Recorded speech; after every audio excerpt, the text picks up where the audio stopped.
A pleasant good evening, everyone, from Caramount Health Park in Gastonia, North Carolina. The Honey Hunters already assembled out onto the field for tonight's third game of a four-game series, and we will take you down to the field for the colors and our national anthem. And fire departments. Ladies and gentlemen, at this time, if you would please rise. Gentlemen, please remove your caps. As we honor America, the singing of our national anthem, performed this evening by Megan Conquer.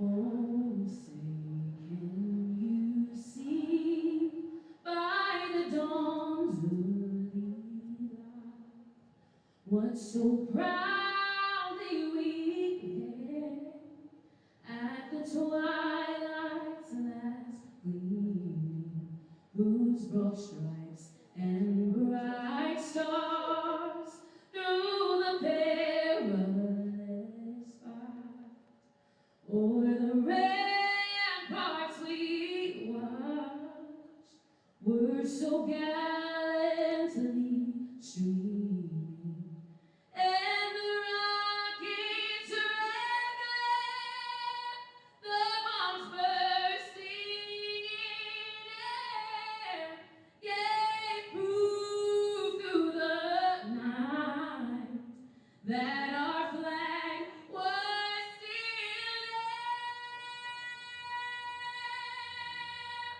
there. Oh, say does that star-spangled banner yet wave o'er the land of the free and the home of the brave?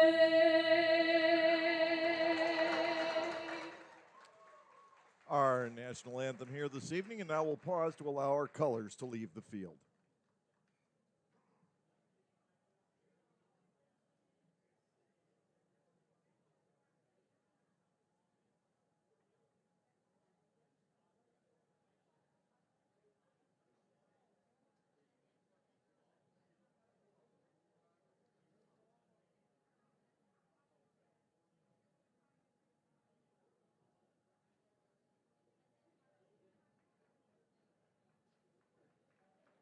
It is a beautiful night for baseball once again here in Gastonia, North Carolina. And speaking of beautiful, the baseball, the first two games of this 2022 Atlantic League campaign, has definitely been beautiful as well. The Barnstormers took the opener 5-2. Last night, a well-played, quick game, 2 hours, 40 minutes, a lot faster than we're used to. It beat the fastest time of last year by 7 minutes.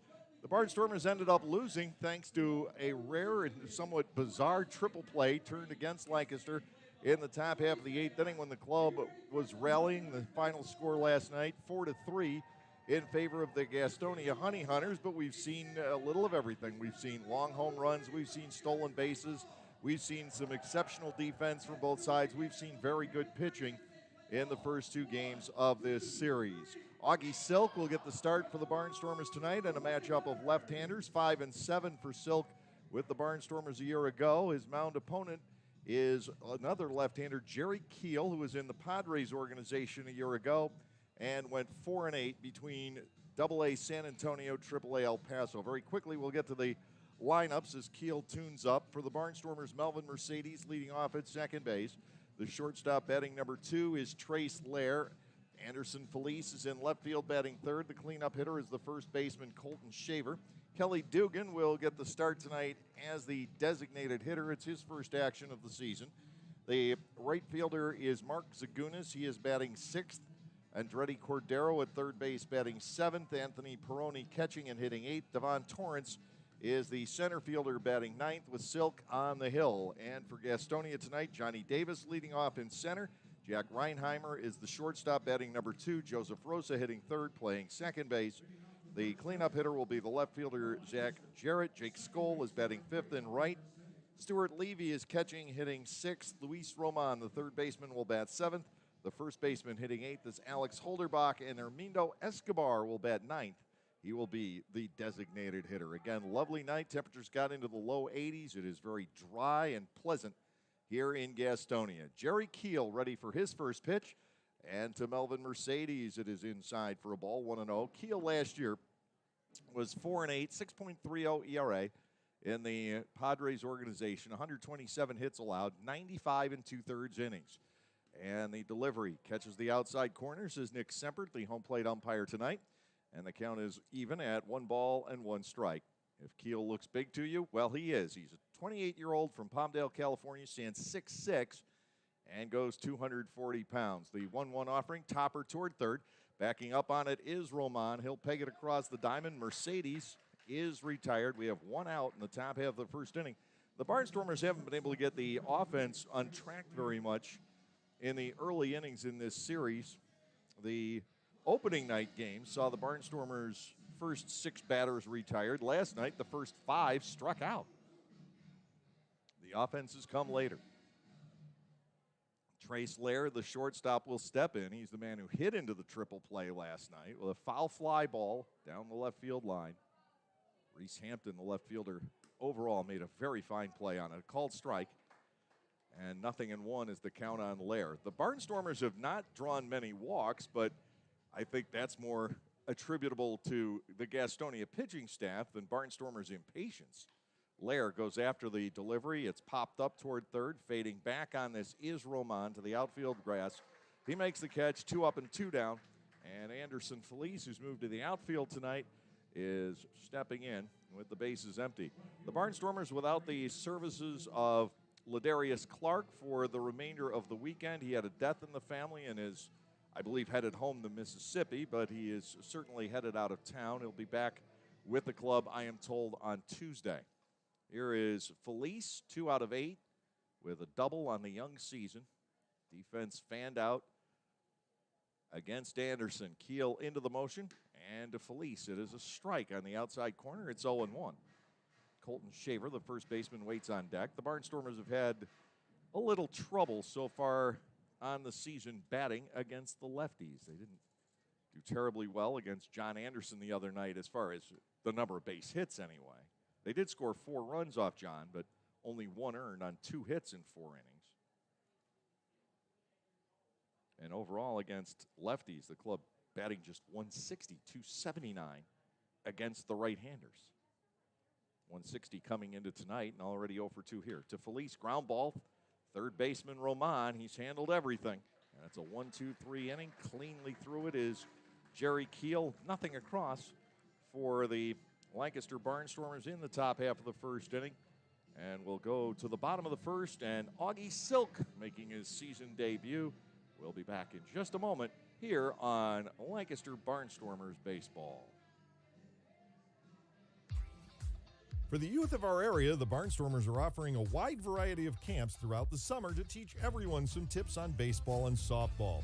Camps are offered to kids as young as 4 and as old as 12. Some even involve the parents. They run from June 11th all the way through September 17. For more information, go to LancasterBarnstormers.com and click on the Youth Baseball tab. All presented by Orthopedic Associates of Lancaster and Play It Again Sports.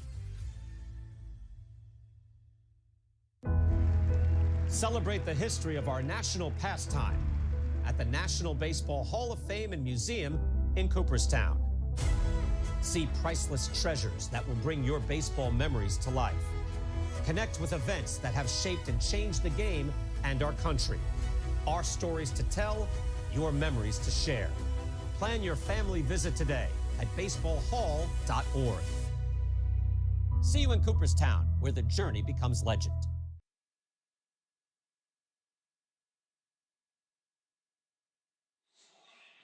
Augie Silk gets the start tonight for the Lancaster Barnstormers, the left-hander from Pacific Palisades, California, 23 years of age. He'll turn 24 in June. 6'4", and 210 pounds. A Barnstormer a year ago, after beginning his season with the Gateway Grizzlies of the Frontier League, just got into a couple of games there before coming over. 5-7 with the Barnstormers, and there was just a wide variety of results in Augie Silk's season. When he had it, he was very good. A couple of times he threw 6 shutout innings, including the season finale against the High Point Rockers. But there were other times that he couldn't get through the first inning. When he got in trouble, he had a hard time getting himself out of it. Well, Augie has come into 2022 not only having built up his shoulder strength, he had great velocity during the offseason. He did his first spring outing against the York Revolution. Second time around, he wasn't acclimated to the cold and stiffened up in the third inning. He also is a sponge. He's at the side quite often of pitching coach Mark Johnson and veteran left-hander Mark Zipchinski, trying to learn everything he can. And tonight, we'll see what those results are. In the spring season, he retired the first 12 batters that he faced, 8 of those on strikes. And then in his 5th inning of work, the 3rd inning on Monday, the cold got to him, and he gave up 5 runs there. 108 walks for Silk in 97 innings last year. Don't expect to see that this time around. He was throwing strikes in those spring training games. He's facing the switch-hitting center fielder Johnny Davis, who steps in 1 out of 7 with a couple of stolen bases on the year. Here is the windup, and the first pitch from Silk is off the inside corner. It is ball 1 and no strikes. I apologize. I understand that the volume coming through is a little bit on the low side. It looks good on all my meters. Here is ball 2 down low, 2 balls and nothing. Andretti Cordero playing third base here this evening. Trace Lohr is the shortstop. Melvin Mercedes at second. And the first baseman is Colton Shaver. Anderson Felice is in left. There's a ground ball toward the hole at short. Lair behind it. He'll throw on the run and pull Shaver off the bag at first. Safe is Davis. I believe they will probably give him an infield base hit on that. He may have had the throw beaten regardless, and it in fact will go down as a base hit for Davis. Leadoff man is on. He's already stolen 2 bases on the year. The Barnstormers with Felice, Torrance, and Zagunis, the outfield tonight from left to right, and Anthony Peroni is making his first start in back of the plate here in the 2022 season. He's been the DH the first 2 games. Infield sets, double play depth. Silk needs to keep an eye on Davis. He throws over to first base, and Shaver ends up stumbling over the base runner Davis. One-time Tampa Bay Ray.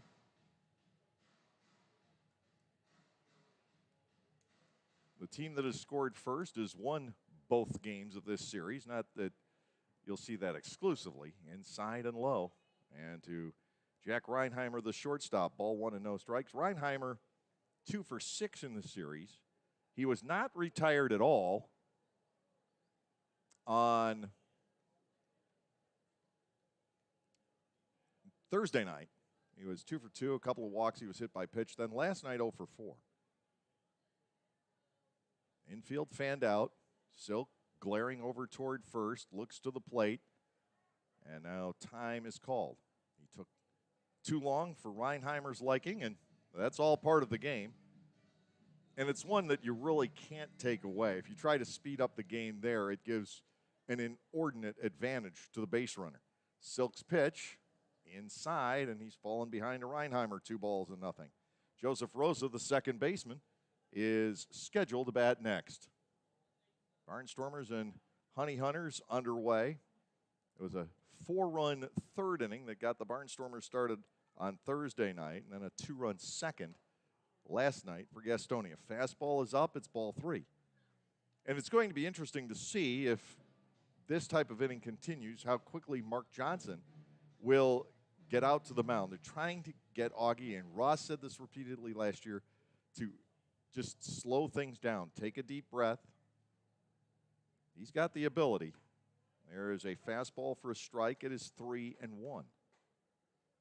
At this, the highest level Silk has operated, which is true of many of the young pitchers, especially the starters that have come back from last year. The pitch is strike 2. Reinheimer thought he had the walk. He thought the pitch was low. Nick Sempert believed otherwise. Now we'll see if Davis takes off. That's the situation I was talking about, though. If last night, if Peroni had dropped that pitch, which he shouldn't have, it was right there, but if he had dropped that pitch, Reinheimer could theoretically be tagged out. Ball 4 is inside. So now there is a fix here in this first inning. Runners at first and second with nobody out. Joseph Rosa, the second baseman, coming in. Rosa 3 for 8 in the season with a double and a stolen base thus far.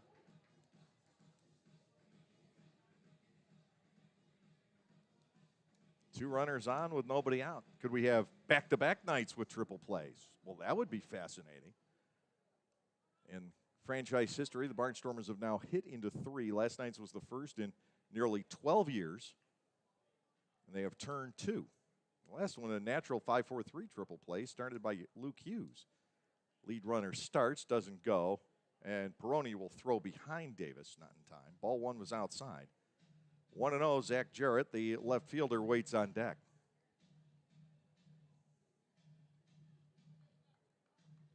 Barnstormers need to get Silk settled down. We saw none of this in those 2 spring appearances. The wildness that plagued him somewhat last year. The 1-0, that is a good pitch onto the inside corner, and Rosa bats at a ball and a strike. Third base coach is Chuck Stewart.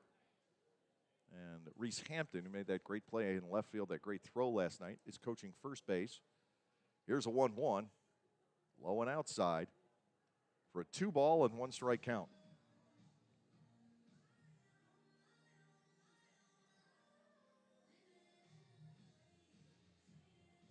Bottom half of the first inning taking a while. The Barnstormers went down on just 8 pitches against Jerry Keel in the top of the inning. Silk looking around, and his breaking ball gets there again to the inside corner. It's the same pitch he threw for strike 1. 2-2 the count. Silk in need of an out here, trying to get things settled back down, try and get out of the bottom half of the first inning unscathed. Last night, Dominic DeSabatino had a runner at second base with nobody out and calmly got through the inning. Here it's first and second with nobody out. 2 balls, 2 strikes. Silk ready to go. The pitch is clubbed toward left center field. On the run after this is Torrance. He's going to have to play it 1 skip off the wall. This is extra bases. Around to score is Davis. Parking at third, Reinheimer. Rosa is in with a double. And already Gastonia has taken a 1-0 lead tonight with runners at second and third and nobody out. Zach Jarrett, the left fielder, will come to the plate.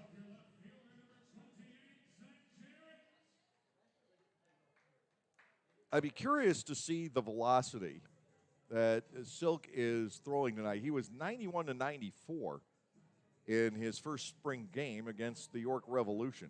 A little bit lower than that in the cold on Monday. But he's had 96 or 97 in the past. Jarrett stands in, 2 for 9 on the season so far. 2 men in scoring position. The third baseman, Cordero, is pinched in.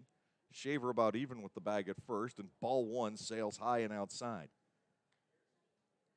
You hate using one of those precious times out in the first inning, but I don't think we're long from seeing a Mark Johnson visit to the mound.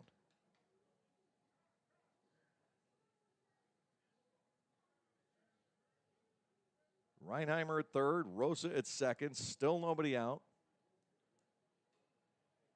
Jarrett digging back in at 1-0.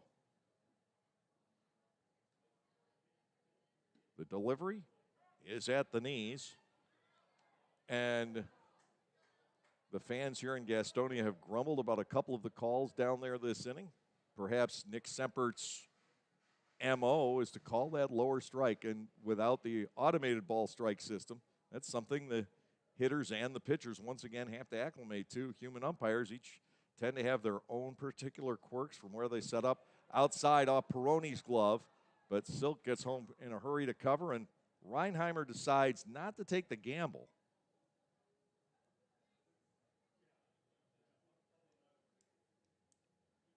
Not much distance in back of the plate here in Gastonia, a lot of distance down the lines. So the runners have to be careful. It's, again, a circumstance where Jarrett could have taken off if he wanted to. It's 2 balls and a strike. The count on Zach Jarrett. Here's the motion. Silk will deliver. That is cut on and foul tipped. 2 balls, 2 strikes.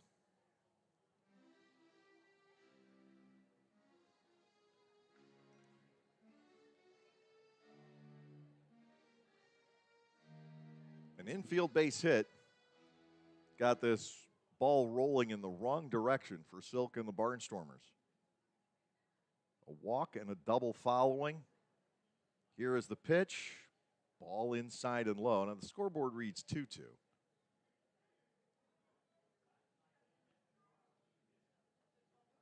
And once again, Nick Sempert holds up the fingers, and I'm off to the side, so I can't really see, but I believe he indicated it's 3-2. Defense back, just trying to pick up the first out for Augie. The pitch is swung on and hit high in the air to medium deep center. Torrance will get behind it. He'll make the catch. Here comes Reinheimer home to score as Rosa stays put at second. Sacrifice fly for Jarrett and a quick 2-0 start for Gastonia here tonight. But that first out has been acquired. It brings on Jake Skoll, the left-handed batting right fielder who was 1 for 5 with a run batted in the opener on Thursday. He sat last night, even with the right-hander DeSabatino on the hill. The Barnstormers with Brent Teller scheduled to start tomorrow against right-hander Riley Hovis. Both were with their respective clubs, at least for a portion of last season. Silk deals low. Ball 1, no strikes. 1 out. Rosa remains at second base. But at least at the moment, there's daylight. Silk is high and inside. First left-handed batter he's gotten to face. 2-0 the count. And another count of importance is that the pitch count is up into the 20s with just 1 out recorded in the ball game. To Skoll, here's the 2-0. The pitch delivered. It's chopped to second. Mercedes handles and throws. Skoll goes down with Rosa advancing to third. 2 gone in the inning. Stuart Levy, the catcher, will come to the plate. Levy is 0 for 7 on the campaign. Back-to-back outs picked up by Silk. The Barnstormers trailing 2-0 here in the lower half of the first inning. Levy, the catcher, to dig in. He played first base last night, going 0 for 4, 0 for 3 with a walk in the first game of the series, and he's had some issues with contact. He has struck out 4 times already. Rosa takes a long lead up the line from third. The pitch is inside and low, ball 1. Luis Roman is on deck. Roman had the big hit last night, the 2-run homer off to Sabatino in the bottom of the second. He's a left-handed batter all the way. Silk fires, and that ball is lifted foul off to the first base side, well out of play. 1-1 here on Levy, who hails from the state of Arkansas. High Point Rocker a year ago. They have 4 listed catchers here with Gastonia. We've seen Levy and we've seen Holderbach in back of the plate. Also Eric Jones and Armindo Escobar, who's the DH tonight, inside. And it is ball 2 on the right-handed hitting backstop for the Honey Hunters. Mario Rosas, the crew chief, is at first, and Owen Ballard the fourth at third base, working with Nick Sempert here tonight. 2-1 the pitch. A check swing. Peroni will ask for help and be denied. 3-1.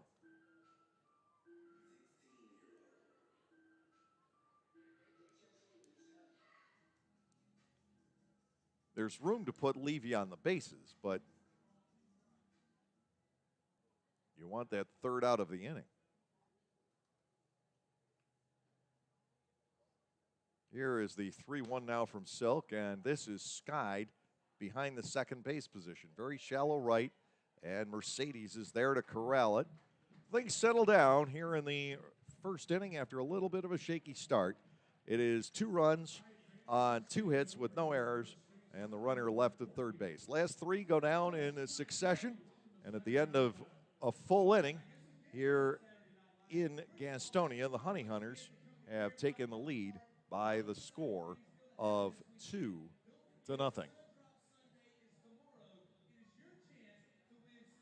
This season offers a whole line of new items from Otto's Hospitality. Dig into the world-famous Nathan's Hot Dogs. Take a trip to Otto's Cantina for a walking taco or your favorite adult beverage. Enjoy a helmet of Otto's meatballs or a sausage with peppers from the Broken Bat Deck. For the sweet tooth, there are jumbo chocolate chip cookies, Skyline cotton candy, and ice cream novelties. Or simply snack on Emma's popcorn in a variety of exciting flavors. What a great way to savor your time at the ballpark, courtesy of Otto's. There is a weekend in July where the baseball world revolves around a village in upstate New York. Baseball Hall of Fame induction weekend in Cooperstown is an unforgettable experience full of family-friendly activities and priceless moments. Make your plans today for July 22nd through 25th for the induction of Bud Fowler, Gil Hodges, Jim Cott, Minnie Minoso, Tony Oliva, Buck O'Neill, and David Ortiz as the class of 2022. Visit baseballhall.org today for the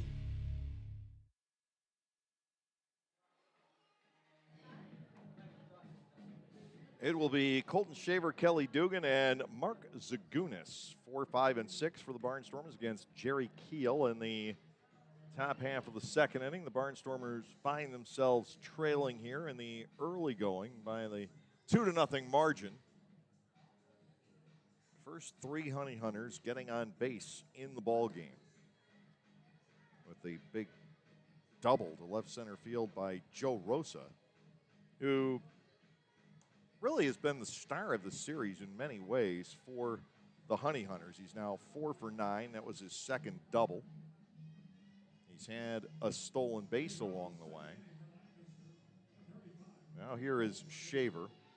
He has 1 hit, but it should count for 2 or 3 because he put a ball completely and utterly out of sight last night in the top of the 9th inning. That's the kind of power he has.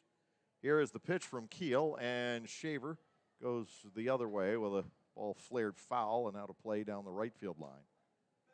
0-1 on, I hate to use the same adjective over and over again, but burly, it seems to fit the best. Colton Shaver. Stout, perhaps, husky. 6'1" and about 250. Pitch to him. Recorded on the outside corner for a second strike. 0-2, the count to Colton. Barnstormers looking to start getting on the board the first couple of innings. They haven't in either one of these games so far. Keel is ready to go. Here's the 0-2, and Shaver hits it on 1 hop to the shortstop.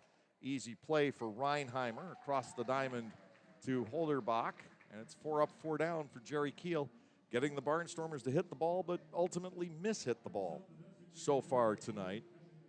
Nobody has made solid contact. We've seen 3 ground outs and a pop-up, nothing getting to the outfield to this point. Now here is Mark Zagunis. He seeks his first hit of the season, 0 for 7 thus far. Or rather, Kelly Dugan. Zagunis on deck. Dugan is the DH tonight. Pitch to him is low for a ball, 1-0. Kelly sat the first 2 games because of a little bit of a strained calf muscle. Nothing major. It occurred during the Tuesday workout on a very cold morning at Clipper Magazine Stadium, and they just didn't want to risk anything. But with Hoover still down, though getting better, as there's a foul away, and Clark not with the ball club, Lancaster's down to 9 position players.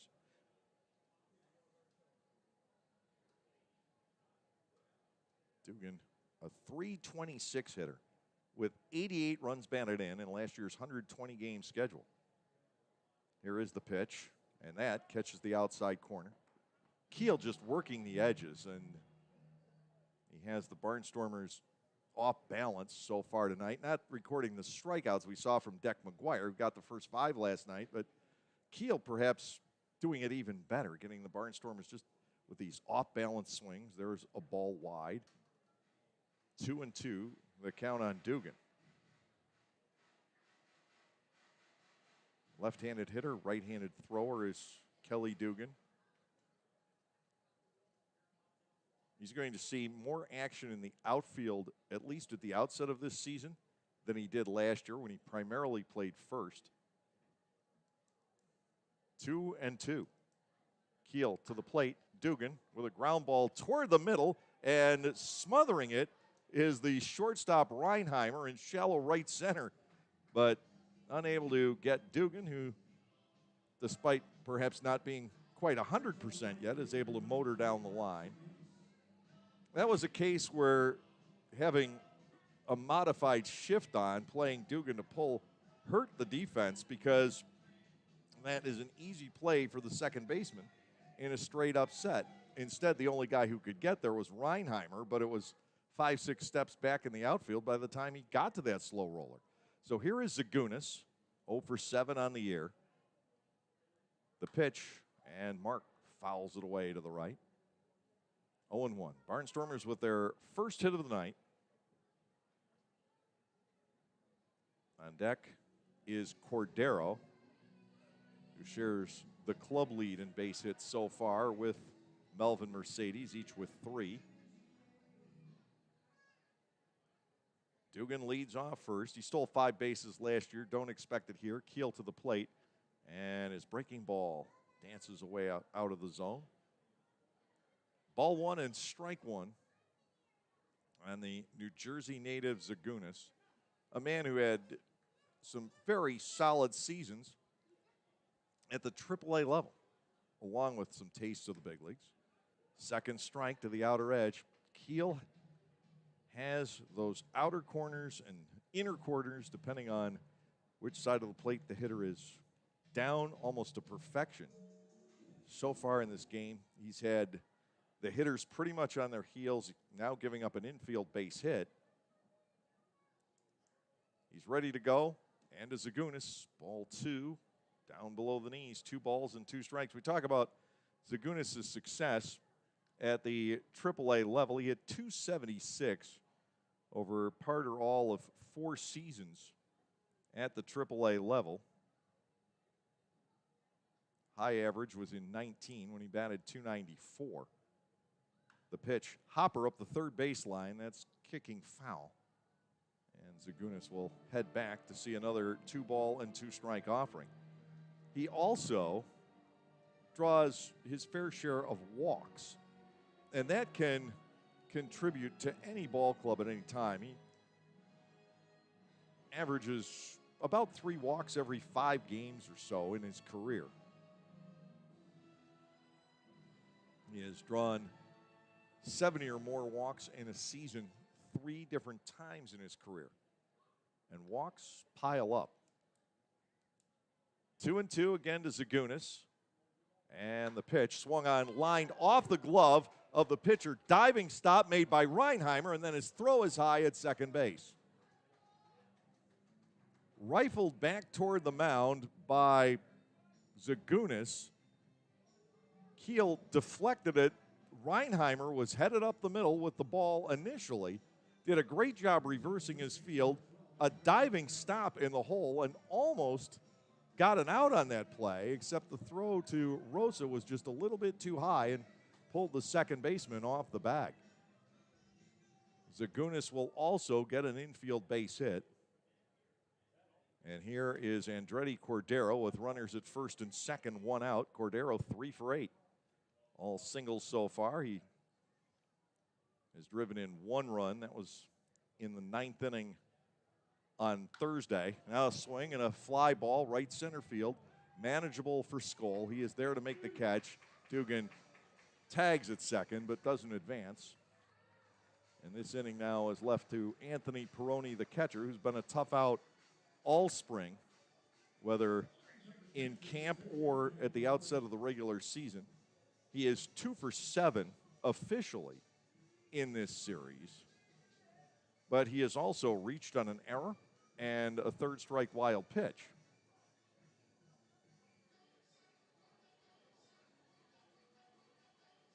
Two outs and two on.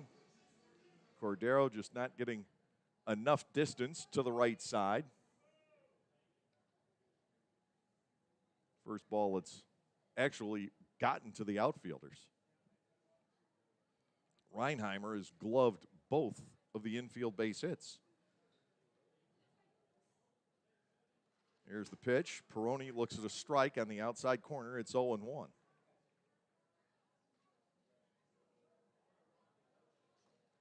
I'm getting more acclimated to the angle here. The other night, I thought Mario Rosas was calling an exceptionally wide strike zone, and then it appears to be the same with the other two, Ballard and Semper. Breaking ball, that one got back there, and Keel, who just doesn't miss, is ahead of Peroni at 0-2. Devon Torrance on deck for the Barnstormers. Lancaster again with a couple of singles in the second inning. They did so last night as well with Cordero and Clark. But couldn't produce there.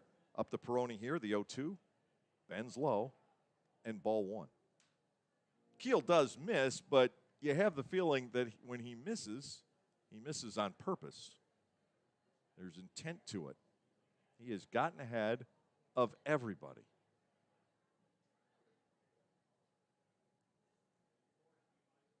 2-0 the score, and the pitch to Peroni high and wide. 2-2 now the count. Dugan the runner at second. Zagunis behind him at first base. Lancaster in need of a big hit. Defense is fanned out here. The left-hander Keel works from just below the belt buckle, ready to go. Here's the 2-2, and Peroni stings that, but the second baseman, Rosa, is there. He will underhand to Reinheimer. Some great defense from the Gastonia Honey Hunters middle infielders. It's not just the Barnstormers that can make the plays on the ground balls. They can as well. Peroni gets robbed 4-6 on the inning-ending force out. The Barnstormers with no runs, 2 hits, no errors, 2 men left on base. And we are through 1.5 now here in Gastonia. The Honey Hunters continue to lead by the score of 2-0.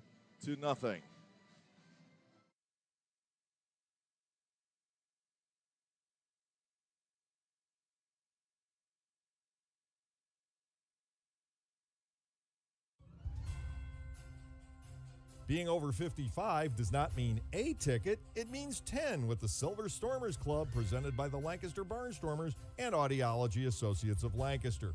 Anyone 55 and over can enjoy baseball action at every Tuesday home game for only $50 on the season. That is nearly a 70% savings. Members also receive a special Silver Stormers t-shirt to wear proudly at the stadium. For more information or to sign up, go to LancasterBarnstormers.com and look in the season tickets section.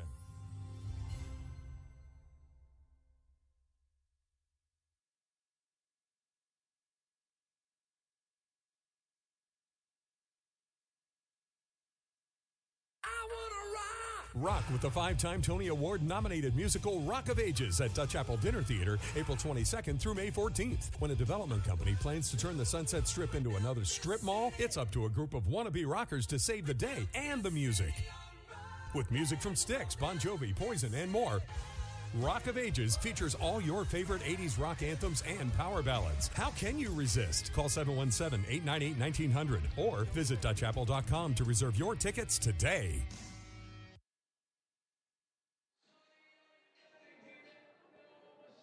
We'll wrap up this series at 4:15 tomorrow afternoon. The finale at Gastonia again Brent Teller against Riley Hovis, a matchup of right-handers. The Barnstormers will take the hour and 15-minute or so trek up the road to Greensboro and then get set to take on the High Point Rockers Tuesday night. That's the start of a three-game series, 3 6:30 tilts against High Point, and they've got a very familiar cast of characters there. Quincy Lattimore is still there. Michael Russell, some of the fan favorites at Truist Point. We'll meet up with them starting on Tuesday. And then, of course, the home opener comes up Friday night against the York Revolution, 6:30 at Clipper Magazine Stadium. All the festivities of opening night, fireworks afterwards. Enjoy the evening with us at Clipper Magazine Stadium. Here is Luis Roman, left-handed batter all the way. 1 out of 4, but that hit was huge. A 2-run home run over the screen in left field last night in the second inning against Dominic DeSabatino, now facing Silk. And Augie misses with his first pitch. It is ball 1 and no strikes to start off the bottom half of the second inning. 2-0 in favor of the Gastonia Honey Hunters. The kick, Silk delivers. That's bounced toward the middle. Lair is there for the scoop, and he'll fire on to Shaver. 1 out here in the second, and Silk, maybe a little too much adrenaline coursing through his veins early in that first inning. And it didn't help that the leadoff man, Davis, with his great speed, reached on an infield base hit. Little bit of a stumble early, but now Augie has responded. He's retired 4 in a row. And the batter is the first baseman, Alex Holderbach. He was the middleman in the triple play last night, doing the catching on that 7-5 conversion. Silk's pitch to him is belted down the right field line. That is headed toward the corner. And in play, a fair ball. Holderbach will pull up at second, standing with a 1-out double.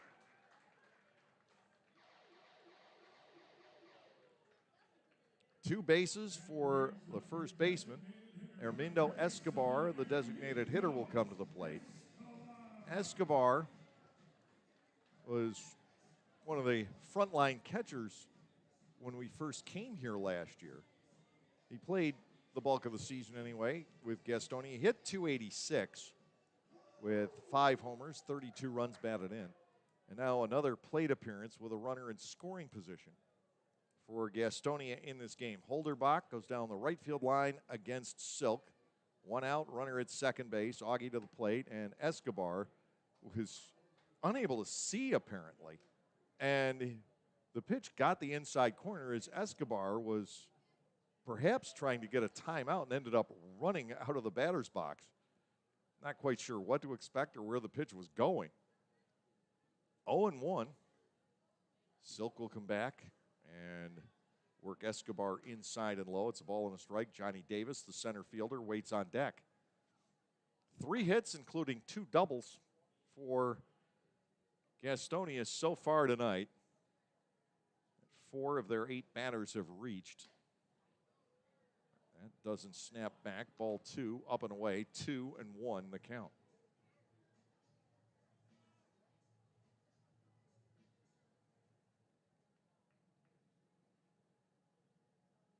Infielders straight up here against Escobar.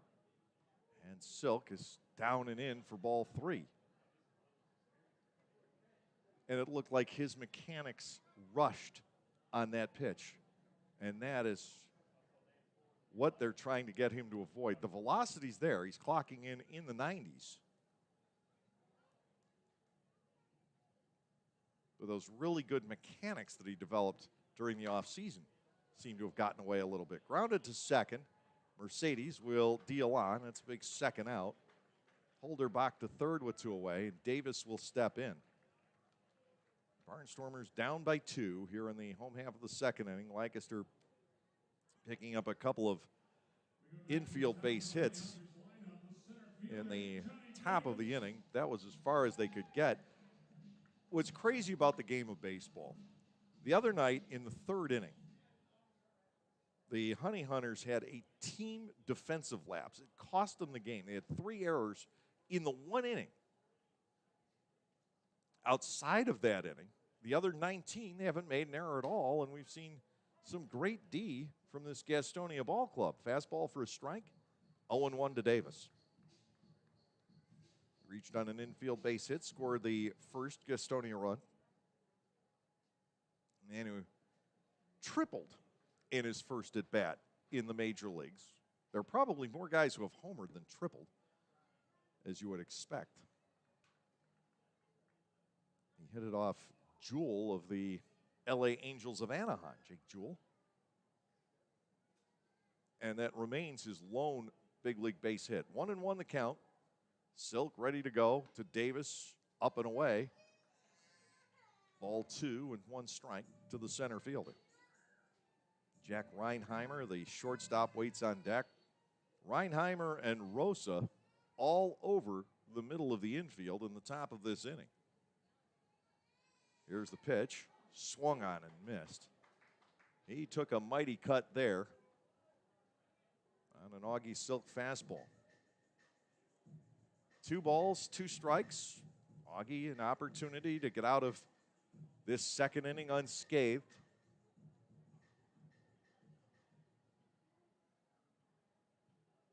And the 2-2 pitch. That is hit on the ground, taken by Shaver. Now a race to the bag, and it is not won by Colton. Davis beats it out, and that's just a mental mistake. Silk didn't get over to cover. Shaver with the good stop to the backhand, but couldn't outrun the fleet-footed Davis to the bag. Now it is 3-0, and Jack Reinheimer stepping in. Shaver did everything he could, but he's making that play toward the hole and having to sprint back to the bag against a guy who's one of the fastest in the league. Now a throw to first and doing a face plant is Johnny Davis. His second infield base hit of the game. 3-0 in favor of Gastonia.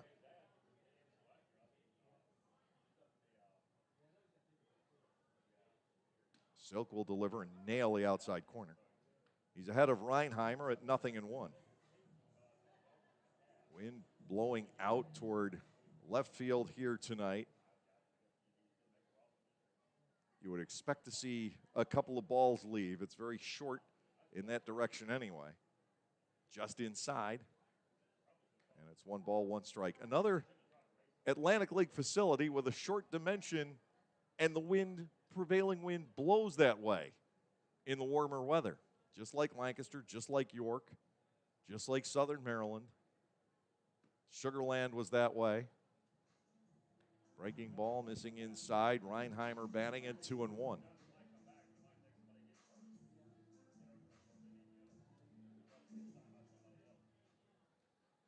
High Point has deeper dimensions, but the ball really carries there. The same is true with Lexington. And the pitch nails the outer edge. Silk working to Reinheimer at 2 balls and 2 strikes. Hopefully the cost of not covering first base is minimized here. It's already allowed 1 additional Gastonia run to score, but it also kept the gates open here. Reinheimer with a pop fly to the shortstop. Lair back into shallow left center for the grab. Reinheimer's retired. It's a 1-run inning for Gastonia on 2 hits with no errors, and 1 runner is left on base. We'll go to the top of the 3rd inning. The score is Gastonia 3 and the Barnstormers 0. Are you sick and tired of washers that don't use enough water or take 2 hours to clean and don't last more than a few years? Well, come into Gockenauer's in East Petersburg now and let us show you the Speed Queen commercial grade laundry. Built the old-fashioned way with warranties up to 7 full years. Gockenauer's will deliver and install your new Speed Queen, and we know you'll be fully satisfied with your purchase. Gockenauer's in East Petersburg, your hometown dealer for 73 years.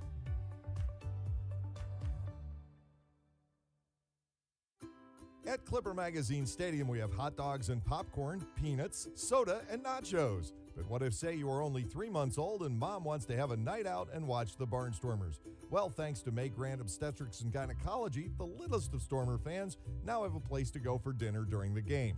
Tots can take mom to the Little Sluggers dugout behind Section 13 at the stadium for a comfortable private feeding experience. A brightly painted room with comfortable furniture and TVs tuned to the game, it is the perfect spot for baby and mom during a night at the ballpark. Dave Collins back with you from Caramount Health Park, where the Gastonia Honey Hunters are looking to win their second straight in this series after the Barnstormers grabbed opening night. It's 3-0 Gastonia as Devon Torrance prepares to lead off here in the third inning. It's the beginning of the season. You hate to say it, but the Barnstormers are already hampered in terms of having extra bodies. Thank goodness they've suspended the double hook rule for a couple of weeks, so the Barnstormers would have pitchers batting everywhere. Limited to 9 guys right now. Hoover looked good doing some workout stuff today, so it's not going to be long before he's back, but not in the lineup for the second straight game. Torrance gets a ball outside, 1-0. Devon 1 for 3 with a double last night. He was the man tagged out at the plate in the midst of the triple play, following his double to left center field, which gave the Barnstormers runners at second and third. It had followed a leadoff infield base hit by Peroni. Mercedes drove in Peroni. Devon bats at 2-0. Jerry Keel enjoying the 3-0 lead. The big left-hander into the motion, and Torrance spikes a foul off to the right. It's 2-1. Mercedes waiting on deck, and then Lair. As the Barnstormers, who have just 2 infield base hits in this game, need to start producing some runs. They have not scored before the third inning in any game this year so far. And at Torrance, it's ball 3. This is deep into a count as Keel is gone in terms of getting to ball 3. Torrance looking for a pitch here. Keel is ready. The 3-1 is fouled straight back. And a full count of 3 balls and 2 strikes. Pitch of decision coming up to Devon, and of course he can do a lot on the bases when he gets there. 26 steals a year ago. 3-2. This pitch, and Torrance hits a fly ball to right field, racing toward the line, and making the sliding grab is Jake Skoll. 1 out. Lancaster hitting a glove with everything tonight. Melvin Mercedes, the second baseman, will come to the plate. Talking to the Barnstormers coaching staff last night, guys are really impressed with the Gastonia defense. Their outfield's good, their infield's good. They've been solid behind the plate with Levy. Now with 1 out, here is Mercedes, and he gets a hook, backdoor breaking ball onto the outside corner. It's 0-1. Mercedes chopped out to the third baseman Roman back in the first inning. Keel has set down 7 of 9 so far. And to Melvin, strike 2 on that outside corner. Keel really has that zeroed in. He couldn't find it to Torrance, getting to the 3-ball and 1-strike count. Rallied to get the out on the fly ball down the right field line, and Skoll had to cover a lot of ground to get there. Here's the 0-2 now, and Mercedes sees a pitch wasted outside. Keel trying to do his best Tommy Glavine impersonation, stretching that outside corner, but that was too far. Here's a 1-2 now. Mercedes checks on the swing, ball 2 below the knees. Lancaster down by 3 in the third inning with 1 out, nobody on base. Trace Lair waits in the on-deck circle. The motion, 2-2, wide, and all of a sudden Keel has gone from 0-2 to 3-2 on Mercedes, who last year walked 44 times in his limited action around the broken hand. Here's the payoff pitch, and he'll get his first of this season. Mercedes picks up the walk. That's why Ross has him at the top of the order. He is a guy very capable of getting on base with regularity. His on-base percentage before the injury last year was pushing 500. Had a little harder time after he came back. The batter is Lair. Trace popped up the first time around, facing the left-hander. Ball is high, and it's 1-0. Now, this is the way things go, and why the book doesn't always work. The Barnstormers, coming into tonight, had 4 hits against left-handed pitching, and Lair had 2 of them. He's been the one left-on-left guy that the Barnstormers have had in the batting order. A couple switch hitters in there. Dugan's been sitting. And tonight, Trace popped out that first time up. Breaking ball missing. Trace Lair works ahead in the count. The Barnstormers with Mercedes on, 1 out in the 3rd inning. Again, a frame with some possibilities. But the Barnstormers have not quite been able to square up Jerry Keel as of yet. Trailing by 3. Mercedes out to the lead. Here's the 2-1. Lair pops it up foul out of play to the left. The count runs to 2-2.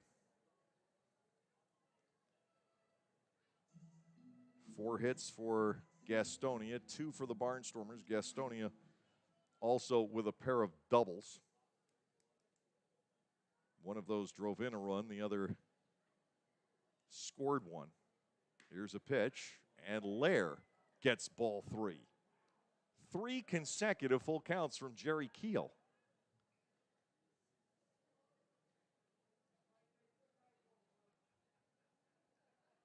Full counts, drag out games. We didn't see many last night. 3-2. We'll see if Mercedes goes. He's going to take off. The pitch is swung on and beaten foul. Count continues. 3 balls, 2 strikes. Anderson Felice waiting on deck. We've got a decent-sized contingent of Barnstormers fans here, and they are just below and to the right of my broadcast location. Manager Ross Peoples' brother is here, and some of our season ticket holders down from Clipper Magazine Stadium to see their ball club here on opening weekend. To Lair, 3-2, and that is grounded on the right side and through for a base hit. Mercedes is going to wheel and go to third. Lair with the single, and he continues to be the Barnstormers' best hitter against left-handed pitching. Runners are at the corners with 1 out for Anderson Felice. Anderson grounded to third his first time up. Lair with a sharp ground ball that would have been fielded by Holderbach had Mercedes not been a runner at first base. But Holderbach could not get to it, nor could the second baseman, Joseph Rosa, whose diving try came up a couple of feet short. By the time the ball got out to Skoll, Mercedes, who was off with the pitch, was well on his way to third, and no play could be made there. Felice stands in. The Barnstormers with runners at first and third. Colton Shaver in the on-deck circle. The pitch from Keel is swung on and looped out to right center field. This has a chance, and it's down for a base hit. Home to score is Mercedes jogging in. Lair stopping at second. And the Barnstormers are still in business here in the 3rd inning. They have a run on the board. Colton Shaver will step in. Shaver grounded out his first time up. Felice with his first RBI of the year. The Barnstormers get 1 back here in the top of the 3rd inning. And they've got Lair at second, Felice at first with 1 out. If you learn to read turf and how the ball reacts on it, Lair could have gone to third on that, but you couldn't have anticipated. The ball hit, and it just jumped high, and they had to pick that one out of the air on the bounce. Fastball up and away to Shaver, And it's ball one and no strikes. And Keel was watching last night, I'm sure, and knows that he's got to be very careful right now. Colton Shaver, not a guy who's necessarily going to hit for a tremendously high average, but he's got as much wallop as anybody you'll see. And the pitch is outside to him for ball two. All of a sudden, Keel has lost the radar blips. He's gone to 3-2 on the first three batters of this inning. Felice with the base hit early, and now Shaver has an edge at 2-0. Dugan's on deck. The motion, Keel to the plate, and Colton looks at a strike on that outside black. It's 2-1. One run on the board here in the third inning, but the Barnstormers, who had a 4-run third inning on Thursday night, would not mind a repeat. Action has started in the Gastonia bullpen. They've got a right-hander beginning to throw. 2 balls and a strike to Shaver. The pitch, down and in, and a big edge to Colton. 3 balls and a strike. You'd love to see him get a pitch that he can really feast on here. I'm still not going to say he's Ryan Harvey 2.0. I don't think his power is quite to that level, but probably the next best thing. And the pitch swung on, and Shaver fouls this away. We've got our 4th full count of the inning. Lair at second, Felice at first, just 1 out. Dugan waiting on deck.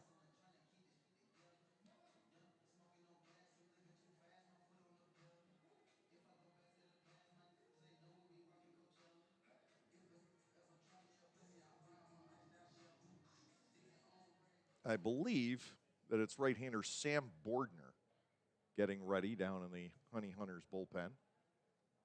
3-2 to Shaver. And the pitch. Colton swings and he misses. Foul tipped it. It's held by Levy. That is an enormous second out for Jerry Keel. And the inning now is left up to Dugan, who reached on an infield base hit back in the second inning.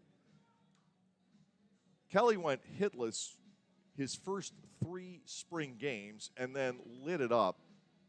During FanFest, you saw it if you were there, a 7 RBI game on a grand slam and a 3-run homer. He also had a double against the Black Sox, and neither one of those home runs was a Clipper Magazine Stadium special onto the deck and right. They were both long gone. Swing and a miss. Dugan now trails at 0-1. 3-1 Gastonia, 3rd inning of baseball here tonight. On deck is the right fielder, Mark Zagunis. Lair at second, Felice at first. Keel to that low set position is ready. Dugan takes a ball, and it's 1-1.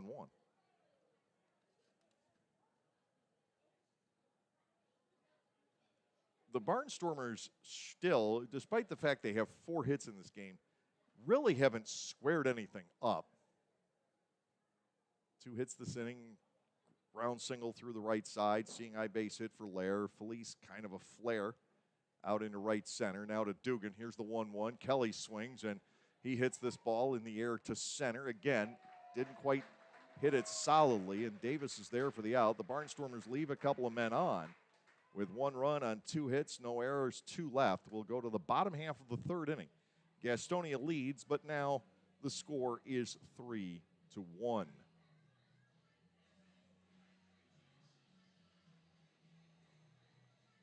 Localflavor.com, local flavor. Localflavor.com, local flavor.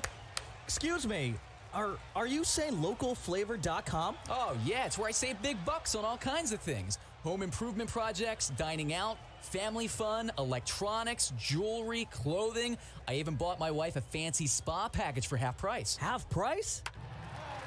Yep, you know all the deals you find in Clipper Magazine. I love Clipper Magazine. Well, they're all on localflavor.com too. And you can get them right on your phone thanks to localflavor.com's mobile app. Here, take a look. Well, this app is amazing. Look at all these restaurants, amusement parks, car washes, fitness centers. This is worth sharing about. Exactly. LocalFlavor.com online, the Local Flavor mobile app, and Clipper Magazine together. It's like a triple play. Do the cheer again. I'm in. LocalFlavor.com. Local Flavor. Come on, everybody. LocalFlavor.com. Local Flavor. LocalFlavor.com. Local Flavor.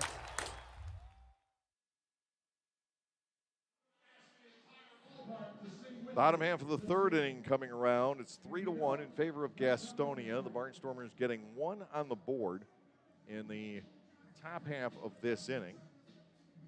But you had that feeling there could have been more. Runners at first and second, one out, and a 3-ball, 1-strike count on Colton Shaver, the cleanup hitter. You were anticipating a multi-run inning. Of course, it doesn't always happen. Now, Joseph Rosa, the second baseman. We talked about him perhaps being the MVP of the series for the Honey Hunters. Definitely this game. With an RBI double back in the first inning and then a great stop against Anthony Peroni to keep the Barnstormers from scoring in the top half of the next frame. Hot night so far for Joseph Rosa, who is from New York City. Doesn't specify which part. Inside and low. Ball one and no strikes to the switch hitting second baseman.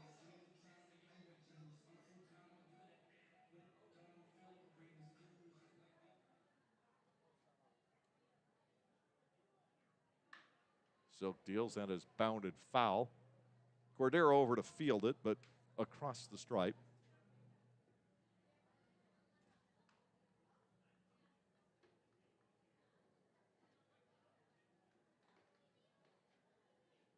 One and one to count on Rosa. Zach Jarrett and Jake Skoll scheduled to follow. Rosa's been around since 2015. The pitch to him, check swing, charging the play Mercedes. It turns out to be an easy one. Melvin's been busy out there. It's his fourth assist, and he's also had a putout tonight, responsible for 5 of the 7 outs behind Silk, who is yet to strike out a batter. Now, Zach Jarrett coming to the plate. He has an RBI on a sacrifice fly so far tonight. Jarrett from Hickory, North Carolina, which isn't all that far away. Not right in the Charlotte metropolitan area. Called strike, it's 0-1. Kannapolis is. Of course, this area is huge NASCAR country.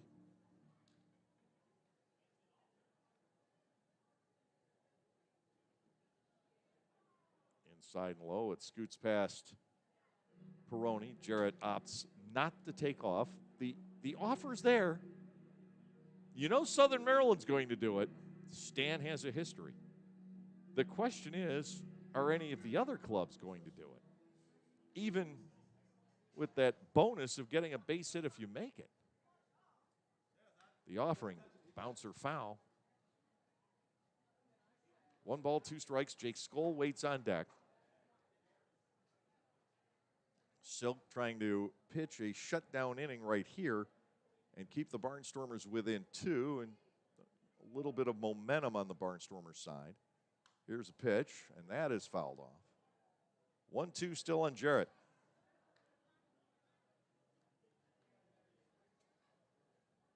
28th round pick for Baltimore back in 2017. And in fact, he was with the Orioles in spring training this year and played in the Major League camp. He was 1 out of 3. Breaking ball, that is a good one. Strike 3 called. Jarrett is gone. Silk with his first strikeout of the night. 2 are out. And the right fielder, Jake Skoll, will come to the plate. Skoll grounded out to Mercedes back in the first inning.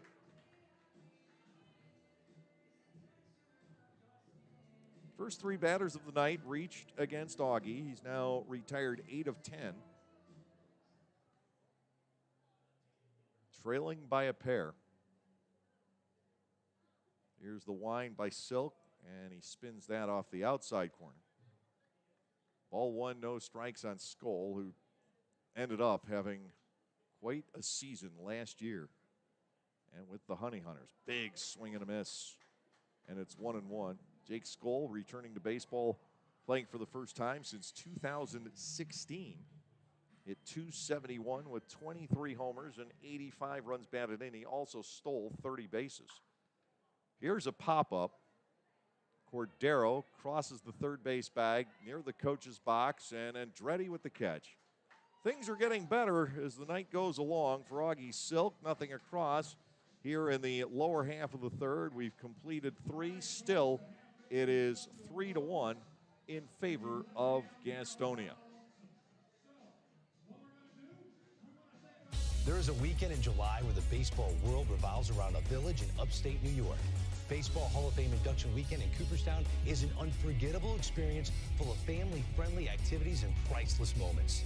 Make your plans today for July 22nd through 25th for the induction of Bud Fowler, Gil Hodges, Jim Cott, Minnie Minoso, Tony Oliva, Buck O'Neill, and David Ortiz as the class of 2022. Visit baseballhall.org today for the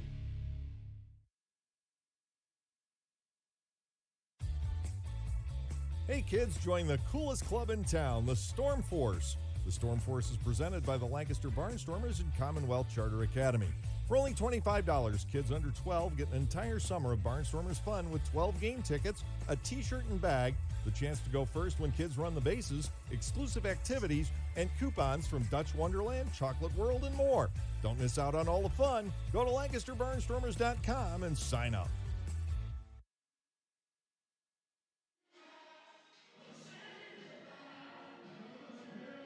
Got a little bit of karaoke on the field here in between innings. And that is on the field Brian Rushing. And you'll get to meet Brian in Lancaster. He is their broadcaster for away games, but he's their public address announcer and on-field host when the Honey Hunters are home. And they have a gentleman by the name of Mike Glennon doing the games here. Gastonia entirely without a broadcast last season. And now one of the 5 teams in the Atlantic League that will be sending someone everywhere on the road. The only team in the South that does. High Point has a home crew led by Kendrick Fruits. And they travel to some of the other Southern Division ballparks. For example, they come down here. And I believe they go to Charleston. Southern Maryland will have a full-time broadcast this year. And, of course, Darrell Henry and Michael Pollock will be coming on through Clipper Magazine Stadium. Darrell, Michael, and I have been around this league long enough that the 3 of us all know each other very well. We're all really good friends. Darrell and Michael's teams are playing each other this weekend. York struck first last night, a 5-3 win against the Ducks. Here is Mark Zagunis leading off here in the 4th inning, facing the new right-hander in the game, and he takes a strike. It is 0-1. Zagunis is facing Sam Bordner to start off the 4th. Breaking ball gets there. It's 0-2. Keel worked 3 innings, giving up 4 singles. 4 hits were singles. 1 run earned, walked 1, struck out 1. And Bordner is about as big as Keel was. Here's the 0-2. Zagunis with a bouncer. Nice stop at the mound by Sam Bordner. He underhands to first, 1 gone in the 4th inning. as the glove work from the Gastonia Honey Hunters continues to be very solid here. 6'5", 228, 25-year-old from Columbus, Ohio is Sam Bordner, now facing Andretti Cordero, who's 0 for 1 in the ball game.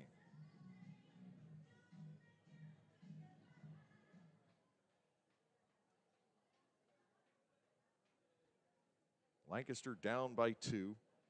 3 runs on 4 hits, no errors for Gastonia over the first 3 innings. They've left 2. And the Barnstormers with 1 run, 4 hits, no errors, and 4 runners left on the bases. Here's the pitch. And Cordero gets ball 2. It is 2-0.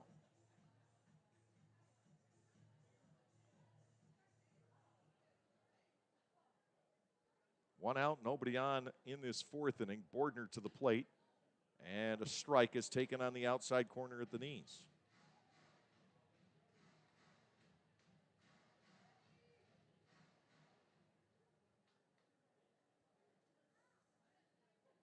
Defense spread out. Here's the motion and the offering. Ground ball right side. Rosa's there.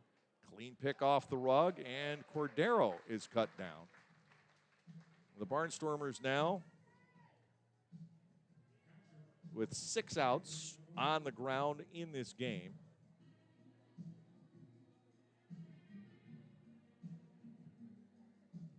Two for Bordner here in the 4th inning. And catcher Anthony Peroni will step in. He had a smash toward the middle with 2 outs and 2 on back in the 2nd inning, and Rosa came up with a diving stop, and he made the quick feed to Reinheimer for the force out at second base. Bordner to the plate. Peroni looks at a slider to the outside corner at the knees. It's 0-1.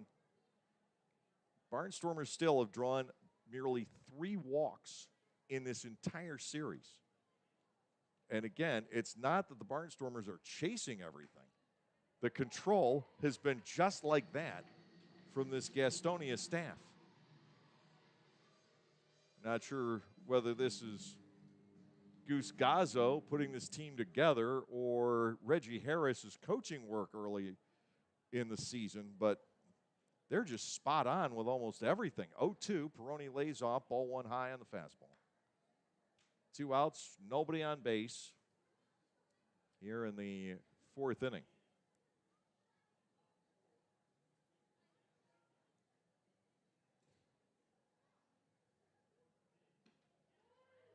Outside and low. Bordner was not going to get the benefit of the doubt on that one.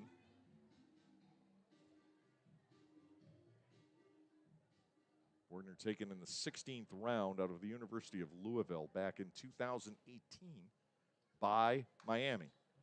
Popped up by Peroni. That will carry out a play. Anthony battling with 2 outs and nobody on.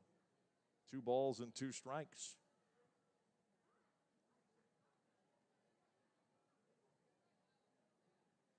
Last year he was at Jupiter.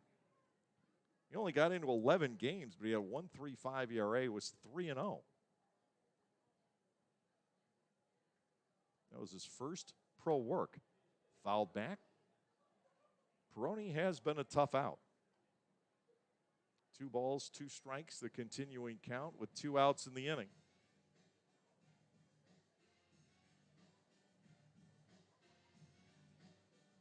Last year, Bordner in the, what was low A Southeast, better known as the Florida State League, 30 strikeouts in 20 innings.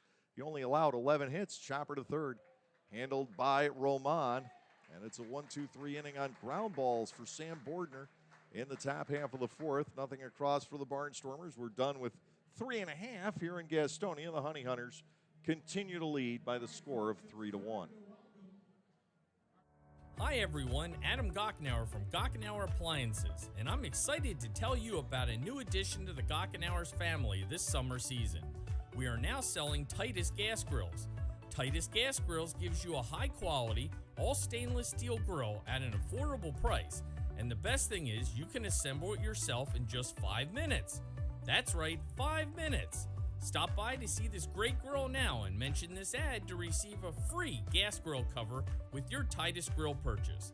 Gochenauers in East Petersburg.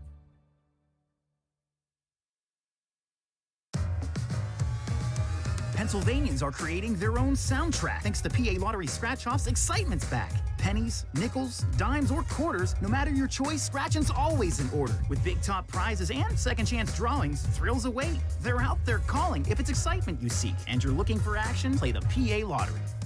And keep on scratching. Must be 18 or older. Please play responsibly. Benefits older Pennsylvanians every day.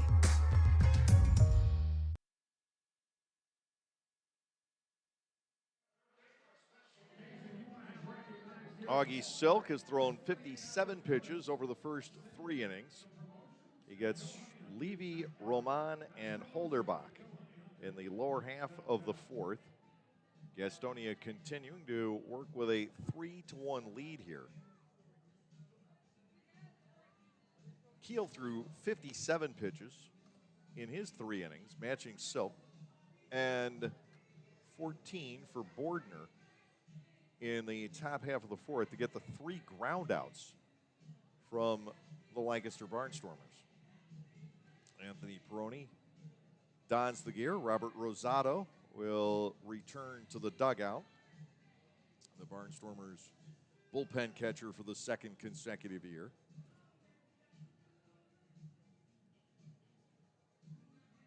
Silk has been able to shrug off the start tonight that certainly didn't go as he planned.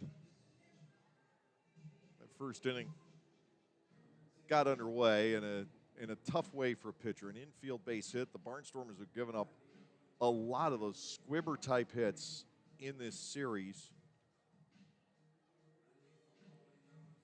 As a matter of fact, Johnny Davis, the leadoff hitter, has 3 hits in these 3 games. Not one has gotten beyond the infield. And tonight he's been involved in 2 of the runs, 2 infield singles against Augie Silk. That's how the first inning started. A walk and a double followed. Silk's control was a little bit out of kilter in that first inning. He got through it with just the 2 runs. Bit of a mental mistake back in the 2nd inning against Davis. Anybody else, Shaver would have gotten the out. But now Augie has settled down. He has retired 5 of the last 6, 9 of the last 11.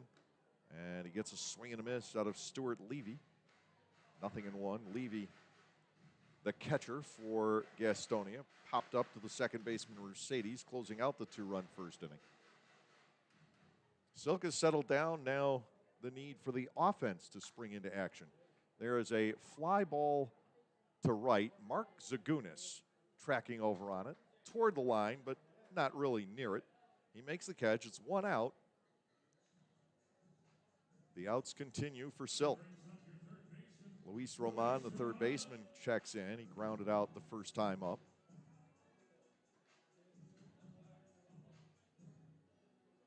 Pitchers generally ahead of hitters this time of year. Very often, that can be because the weather is chilly. Down here in North Carolina, it was in the 70s on Thursday, the 80s the last couple of days. We should see the 80s again tomorrow. But we'll have chilly nights in High Point Tuesday through Thursday. Breaking ball to the outside corner for a strike called, 0-1. And definitely bring some warmer wear with you to opening night on Friday. High fly ball the other way. This is trouble. Way back on this goes Felice, and the wall will not contain it. Roman, for the 2nd straight night, goes to the opposite field, this time against the lefty, and he has given Gastonia a 4-1 lead. Talk about a guy with a perfect swing for this ballpark. Goose Gazzo is founded in Luis Roman, and it's now 4-1. His 2nd opposite field home run of the series. Those are his lone 2 hits. Now the first baseman Holderbach will step in. He doubled to right back in the 2nd. The lead is back to 3 for Gastonia.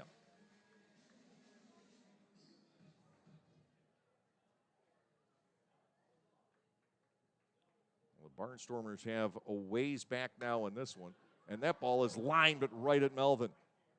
Holderbach trying to go to the opposite field for the 2nd straight time, but Mercedes' glove gets in the way. 2 gone, And Hermindo Escobar will step in. He grounded out on the right side. Quite a busy night for Mercedes in the field. That is for certain. It's his second putout. To go along with the 4 assists. And there's a ground ball on the right side again. Shaver waves off Silk, takes it himself. Escobar's retired 3 unassisted, 6-pitch inning for Augie Silk, but one of those is deposited beyond the screen out in left center field by Luis Roman. A run, a hit, no errors, and nobody left on base. We've completed 4 here at Caramount Health Park with the score Gastonia 4 and the Barnstormers 1. Localflavor.com, local flavor. Localflavor.com, local flavor. Excuse me, are you saying localflavor.com? Oh, yeah, it's where I save big bucks on all kinds of things. Home improvement projects, dining out, family fun, electronics, jewelry, clothing. I even bought my wife a fancy spa package for half price. Half price? Yep, you know all the deals you find in Clipper Magazine. I love Clipper Magazine. Well, they're all on localflavor.com too. And you can get them right on your phone thanks to localflavor.com's mobile app. Here, take a look. Well, this app is amazing. Look at all these restaurants, amusement parks, car washes, fitness centers. This is worth sharing about. Exactly. Localflavor.com online, the Local Flavor mobile app, and Clipper Magazine together. It's like a triple play. Do the cheer again. I'm in. Localflavor.com, local flavor. Come on, everybody! Localflavor.com, local flavor. Localflavor.com, local flavor.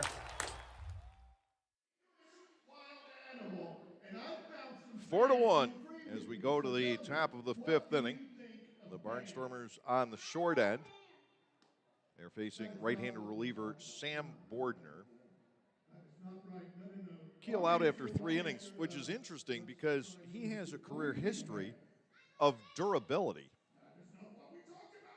He had thrown over 100 innings in each of his first 4 professional seasons, and over his last 9 years between college at Cal State Northridge and in the pro ranks, he had averaged 118 innings of work.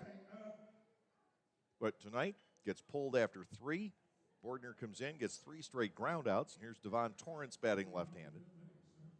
Against Keel, Torrance flied out to right, back in the 3rd, and the pitch to Devon, grounded foul outside the bag at first. It's 0-1.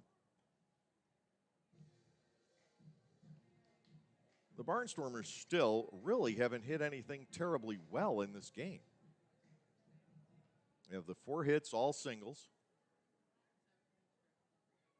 And a fastball runs to the outside corner. Torrance trails 0-2. Keel went to 4 3-ball counts back in the 3rd. And outside of that, to the best of my knowledge, there hasn't been a 3-ball count with the Barnstormers at the plate. Ball is low. 1-2 from Bordner. You got the side in order and ground outs last inning. Melvin Mercedes on deck, and then Trace Lair. This part of the lineup produced the Lancaster run back in the 3rd. Here's the pitch. Devon with a foul to the left and out of play. Continuing count of 1 ball and 2 strikes. I had a meal after the game last night with Scott Schumann, Kelly Dugan, and when we had gone over there, Augie Silk was there. I was around Mark Johnson. I was the shortest person in the group. I felt intimidated. I'm not used to being the shortest person in a group of people. Not even with my college's basketball team when I was the SID. I was not the shortest person in that crew. We had some guys who were 6'7", 6'8", but we also had guards who were 5'10", 5'11". 1-2. And a Torrance. That ball is lifted to center. Retreating and a bit to his right is Davis for the catch. 1 out in the 5th, and Mercedes will come to the plate. Melvin has grounded out, walked, and scored. from the left side of the plate for the first time here tonight. 4 in a row set down by Bordner. Keel got his first 4 tonight. Lancaster down 4-1 in the 5th inning. Bordner steps, he fires, and Melvin takes low. Ball 1, no strikes. Mercedes off to a really nice start with the glove, but that is anticipated. At the plate, 3 for 10 with 1 walk. 364 on base percentage. For Melvin, that's actually a bit low. 2-0. Bordner will fire and locate the zone to get to 2-1. Mercedes with a walk back in the 3rd. He scored the Barnstormers' run. 2 batters later, and Anderson Felice deposited Flair in right center for the RBI single. And to Mercedes, 2-1, sliced foul down the left field line and hopping into the corner of the stadium. 2 balls, 2 strikes to Mercedes, who was just a hair late on that pitch. There's more action in the bullpen now for the Gastonia Honey Hunters. Left-hander Onis Farfan, we saw here on Thursday night, is warming up.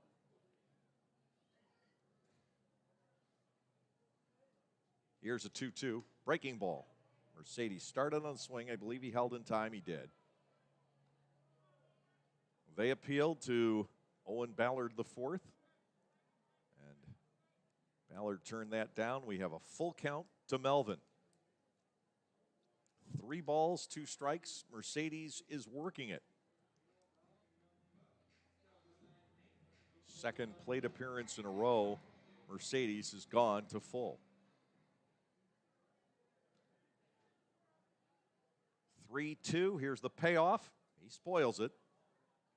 Melvin gets to stick around at 3 balls and 2 strikes against Bordner. On for the first time this year. The Barnstormers do have action in the bullpen. We may have seen the end of Augie Silk tonight. That remains to be seen. To Mercedes 3-2, and Melvin drives the ball to dead center. Retreating is Davis, still going back and on the warning track about 390 feet from home plate. He makes the catch for out number 2.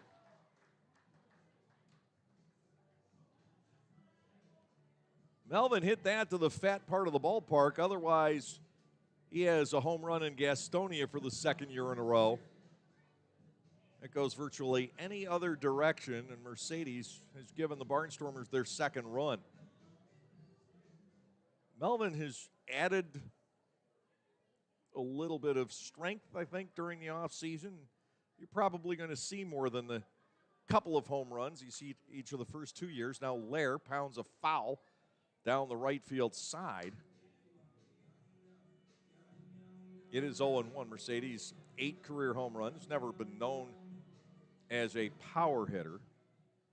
But you watch that swing, you watch that result, and you think, boy, there's some home runs in that bat. And 0-1. Lair backs out of the way, but strike 2 is called on the inside corner. The Barnstormers just cannot get untracked on the offensive side tonight. They're putting the ball in play with regularity. 1 walk, 1 strikeout. But they've gotten very little down. 4 singles, and 2 of them were flagged by infielders. Lair strikes out, a swing and a miss at a fastball. Bordner has gotten 6 in a row. Mercedes drive to center, kept us in suspense for a second, and we'll go now to the bottom half of the 5th inning. We're halfway through regulation with Gastonia leading by a score of 4-1. Lancaster County Motors Subaru once again presents the Subaru Outdoor Experience. Located along the first base line, this space welcomes fans to a different experience while attending games. The Subaru Outdoor Experience focuses on creating social engagement among the fans. Fans will identify with the Subaru outdoor experience, which includes games like life-size Jenga, shuffleboard, ping pong, giant checkers, and bocce ball, along with an art wall of kayak, bike, and recycling arts parts and information, a dog-kissing booth, a barbershop corner, and opportunities to engage with the local business that made this unique space possible. Come enjoy the games while watching the game. Rock with the 5-time Tony Award-nominated musical Rock of Ages at Dutch Apple Dinner Theater, April 22nd through May 14th. When a development company plans to turn the Sunset Strip into another strip mall, it's up to a group of wannabe rockers to save the day and the music. With music from Styx, Bon Jovi, Poison, and more, Rock of Ages features all your favorite 80s rock anthems and power ballads. How can you resist? Call 717-898-1900 or visit DutchApple.com to reserve your tickets today. Augie Silk is, in fact, done for the night. He goes 4 innings, giving up 5 hits, 4 runs. They were all earned. He walked 1, struck out 1. Tough start for him. 1 run home, runners at second and third, nobody out in the first inning. The first 3 men reached base. From there, he settled down, giving up an extra base hit here and there, and leaves trailing 4-1. Ben Wanger comes in. Ben back with the Barnstormers, and certainly no Olympics to attend this year. Of course, he was part of Team Israel. Played in the Olympic Games, but even more so in the European Baseball Championships, representing Israel. And it was there where Wanger stepped to the forefront.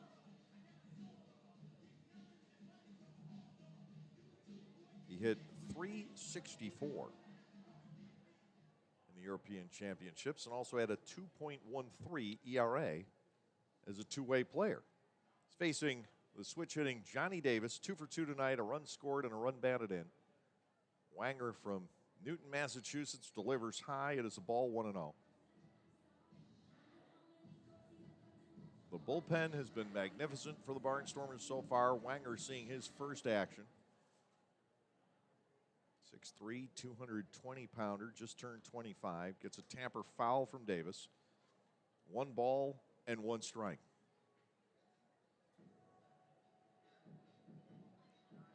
The plus for Silk tonight is that he retired 12 of the last 15 batters that he faced. After a little bit of a shaky start, he was able to rebound. He kept the Barnstormers in it.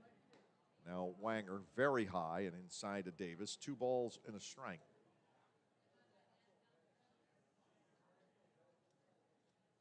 Ben is a Barnstormer a year ago. Now there's a liner down the right field side and chasing that into the corner and watching it leave is Mark Zagunis. Davis with 2 infield singles and now a home run on a line drive down the right field line. And it's 5-1 in favor of Gastonia. Wanger greeted rather rudely. I was just about to give you the numbers for Ben a year ago. 15 appearances, 0-1 with a 5.67 ERA. Davis with the home run, and now here is Jack Reinheimer, who has walked and scored, and he has popped up to the shortstop.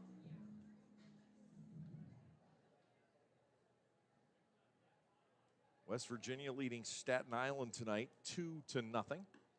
Breaking ball gets the outside corner here, 0-1 on Reinheimer there in the 4th. Southern Maryland an 8-3 lead early over Lexington, only the top of the 3rd inning. 4-0 Long Island behind Joe Iorio, leading York and Austin nicely in the 5th inning. Called strike, and it's 1-2. And also in the 5th, Wild Health with a 1-0 lead over High Point. Wild Health checked High Point on just 3 hits last night. Upstairs, and ball 1 to Reinheimer. Here it's 5-1 Gastonia, and a slew of extra base hits for the Honey Hunters in this game. They have 2 doubles and 2 home runs in just 4+ innings. And the Barnstormers have gone without. Wanger kicks, he fires, and that is fouled back. Still 1-2. On the Major League scoreboard, all HE double hockey sticks broke loose at Wrigley Field today as the Chicago Cubs defeated the Pittsburgh Pirates, get this, 21-0. Another foul ball will continue at 1-2.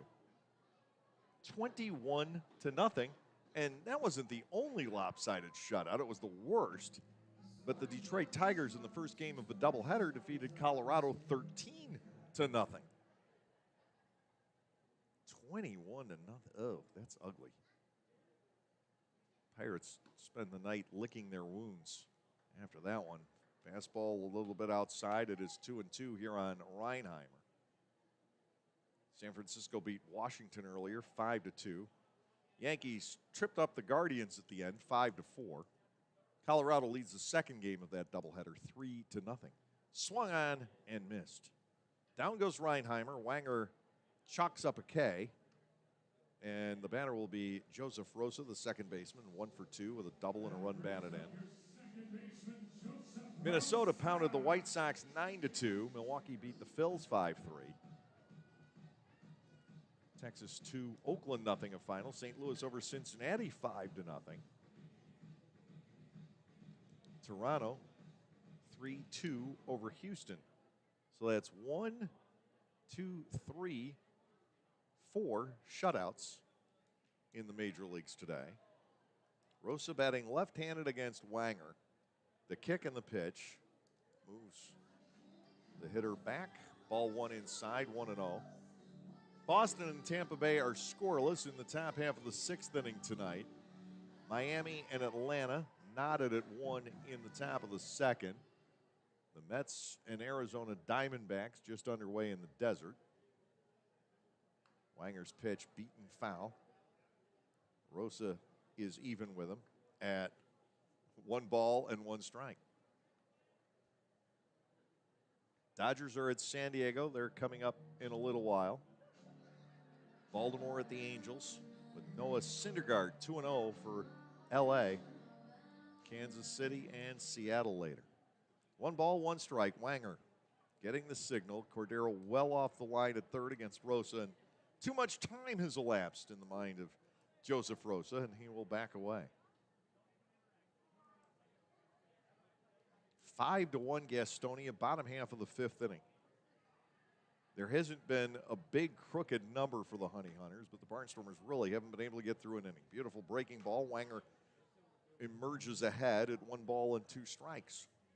2 in the first inning, 1 in the second, 1 in the fourth, and now 1 in the 5th. An extra base hit involved in each one of those scoring innings. Here comes the 1-2, Wanger's pitch, and that ball is sent away to center. Back goes Torrance, still going. He is there to make the catch just ahead of the warning track.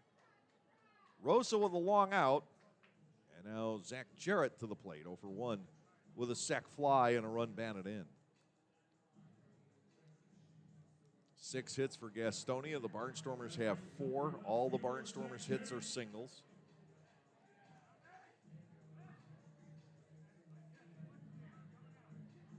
Lights are on here at Caramount Health Park. This game hasn't transpired nearly as quickly as last night's game did. Now Wanger fires, gets the fastball over for a strike. It's 0-1.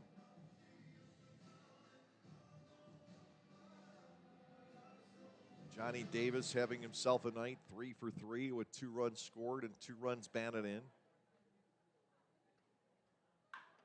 Bouncing ball towards short, into the hole goes Laird. Does he have enough arm? No, he can't get it across. And Jarrett is aboard on an infield base hit. That is something we've got to keep an eye on over the course of this season. Those ground balls to the hole at shortstop. Ross has a lot of options in the infield.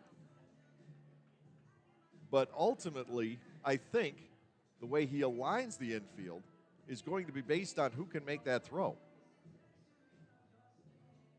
Jake Skoll, the batter, he is 0 for 2. Jarrett, the runner at first, with 2 gone. 5-1. Gastonia now with its 7th base hit, 4 extra base hits, and 3 infield singles. Opposite ends of the slugging spectrum. Down low for a ball, 1-0 on Skull. Hardest hit ball by the Barnstormers tonight resulted in an out in the top of this inning. Mercedes taking Davis way back in center, about to the same spot where Rosa just took Torrance.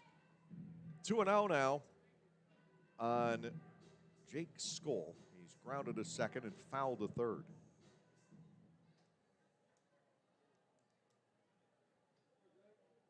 Two balls, no strikes. Wanger getting the signal from Peroni. The pitch, line toward third, gobbled up by Cordero. The flip is in time at first base.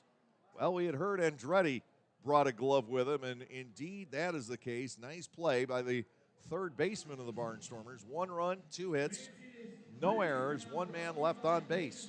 But now we're done with 5, and it is Gastonia 5 and Lancaster 1.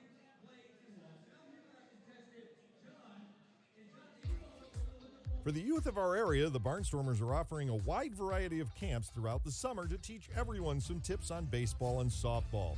Camps are offered to kids as young as 4 and as old as 12. Some even involve the parents. They run from June 11th all the way through September 17. For more information, go to LancasterBarnstormers.com and click on the Youth Baseball tab. All presented by Orthopedic Associates of Lancaster and Play It Again Sports. Celebrate the history of our national pastime at the National Baseball Hall of Fame and Museum in Cooperstown. See priceless treasures that will bring your baseball memories to life. Connect with events that have shaped and changed the game and our country. Our stories to tell, your memories to share. Plan your family visit today at baseballhall.org. See you in Cooperstown, where the journey becomes legend.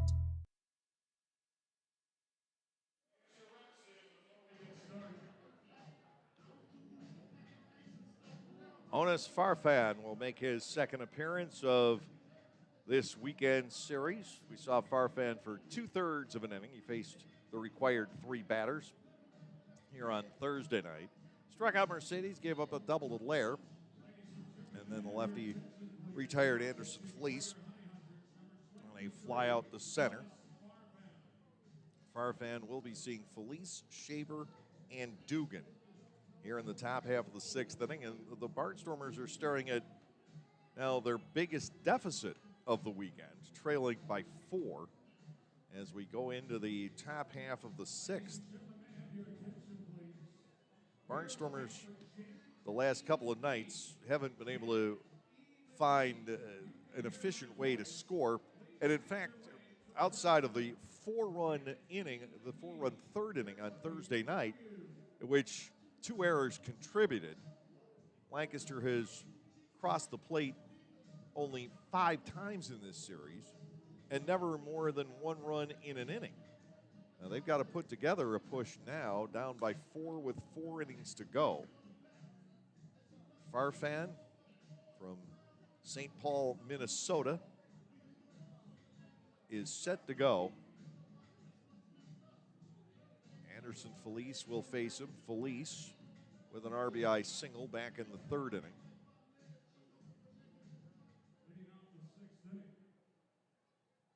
He became the 4th Barnstormer to get to 3 hits on the season. He's had a hit in each game, 3 out of 10 so far for Felice. Farfan fires high, and it is ball 1, no strikes.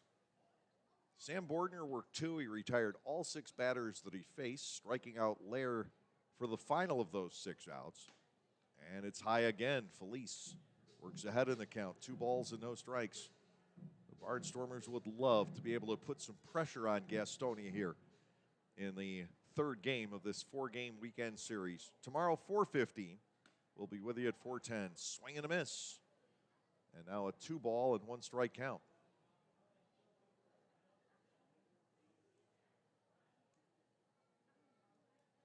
Again, the Barnstormers without Ladarius Clark tonight, and Jake Hoover still down. Ground ball toward the middle. Reinheimer with a play, and the throw once again is perfect. 6-3, Felice goes down. That is 9 straight Barnstormers that have been retired here. Now Colton Shaver will come to the plate. Shaver's 0 for 2.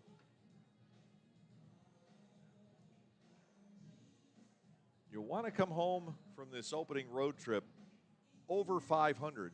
Last year the Barnstormers did that. They won the first 3 against Gastonia, which really had a patchwork quilt of a team to start the year. First pitch strike onto the inside edge. It's 0-1. Gastonia squeaked out Sunday afternoon. I believe it was an extra innings. And then the Barnstormers won only once against the Honey Hunters in 6 games in Lancaster. To the outside edge, and Shaver bats 0-2. Kelly Dugan waiting on deck for the Barnstormers, who trail by 4. The motion, Farfan to the plate. He is high on Colton. Ball 1 and 2 strikes. The Barnstormers tonight did manage 4 hits in 13 official at-bats against the left-handed starter. We talked about the low numbers against lefties coming in. Ground ball left side, and there is Roman. Another slick play for the infielders. They got all of the nastiness out in 1 inning here on Thursday night, and there hasn't been anything resembling a muff since then. 2 outs. Here's Dugan. Kelly's 1 for 2.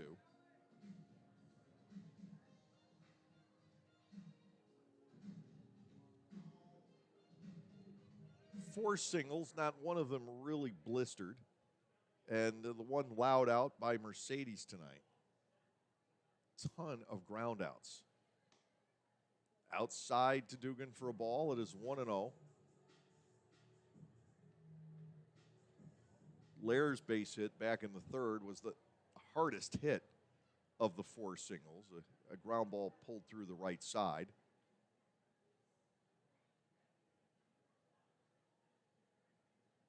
Now 10 Barnstormers in a row have been set down. 1-0. Dugan, hopper over the mound. There is Reinheimer from in front of second base. And it's 3 more ground balls to retire the Barnstormers here in the top half of the 6th inning. It's the 2nd inning that has gone by tonight. 1, 2, 3, all on the ground. And the 4th 1, 2, 3 inning altogether for the Gastonia staff. Nothing doing for Lancaster. And through 5.5 now, Gastonia 5 and Lancaster 1. This season offers a whole line of new items from Otto's Hospitality. Dig into the world-famous Nathan's Hot Dogs. Take a trip to Otto's Cantina for a walking taco or your favorite adult beverage. Enjoy a helmet of Otto's meatballs or a sausage with peppers from the Broken Bat Deck. For the sweet tooth, there are jumbo chocolate chip cookies, Skyline cotton candy, and ice cream novelties. Or simply snack on Emma's popcorn in a variety of exciting flavors. What a great way to savor your time at the ballpark, courtesy of Otto's. There is a weekend in July where the baseball world revolves around a village in upstate New York. Baseball Hall of Fame induction weekend in Cooperstown is an unforgettable experience full of family-friendly activities and priceless moments. Make your plans today for July 22nd through 25th for the induction of Bud Fowler, Gil Hodges, Jim Cott, Minnie Minoso, Tony Oliva, Buck O'Neill, and David Ortiz as the class of 2022. Visit baseballhall.org today for the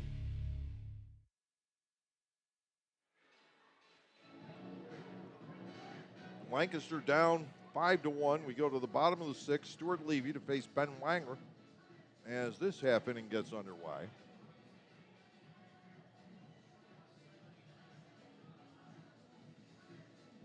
Last night, initially, it was posted that the attendance was 1,700, but they changed it. I said I thought the attendance last night, the crowd was bigger than it was on Thursday here, and it was, in fact, 2,256 last night, and it appears to be about the same here tonight. Good gathering in a franchise that continues to build.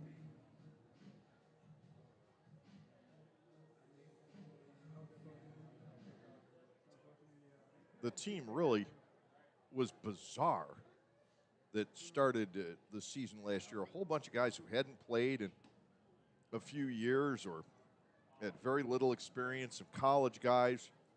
And it was a mess, but it only took a couple of weeks to right the ship. Ball one is high on Levy. Breaking ball into close 2-0, and they have a much more veteran crew here at Caramount Health Park to begin this 2022 season. Davis and Reinheimer have been to the major leagues, the top two in the order. Chopper pulled foul, and Chuck Stewart lets it go. 2-1 the count to the leadoff batter in the home sixth.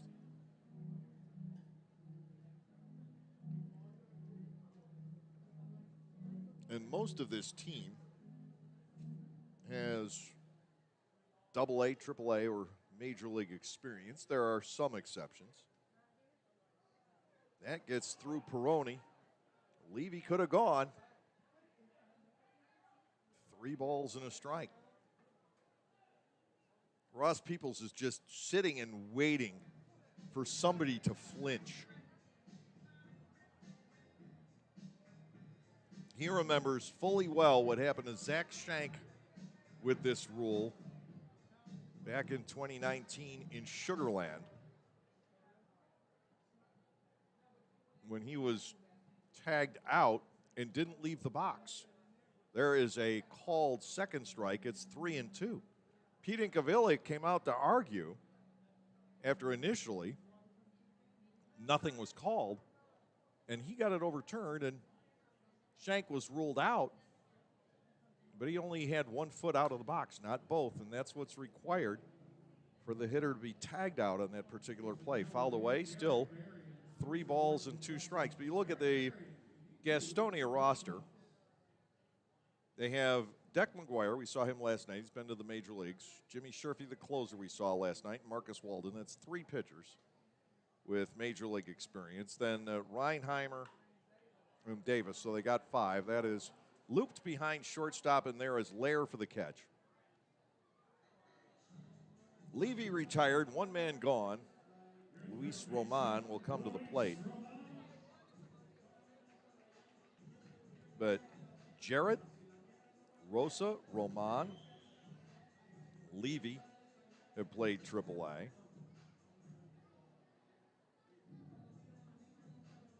4 of their pitchers have gotten to the AAA level. So in terms of experience, I'd say these 2 ball clubs are about even. High pop-up here. Coming in from his left field position is Anderson Felice for the grab. Wanger is set down 2, and now 5 out of the last 6 since he was greeted by the Davis home run. Here is Alex Holderbach. He is 1 for 2, a double and a line out to second. 7 hits for the Honey Hunters. It's just been steady here tonight. It hasn't been any kind of real explosion off the Gastonia bats. We haven't seen one of those big innings that plagued the Barnstormers last year. Those really crooked 6s and 7s. They haven't existed. Gastonia has not scored more than 2 runs in an inning at any point here this weekend. And that's a good sign. 0-1 the count on Holderbach. Wanger comes back and delivers high. Ball 1 and strike 1. Ben Wanger, who has probably the most impressive academic resume of anybody who's ever worn a Barnstormers uniform, with a degree from Yale, so you probably want to chalk that up. But there was a guy, Brian Stavisky, several years ago, who was class valedictorian, had a degree from Notre Dame.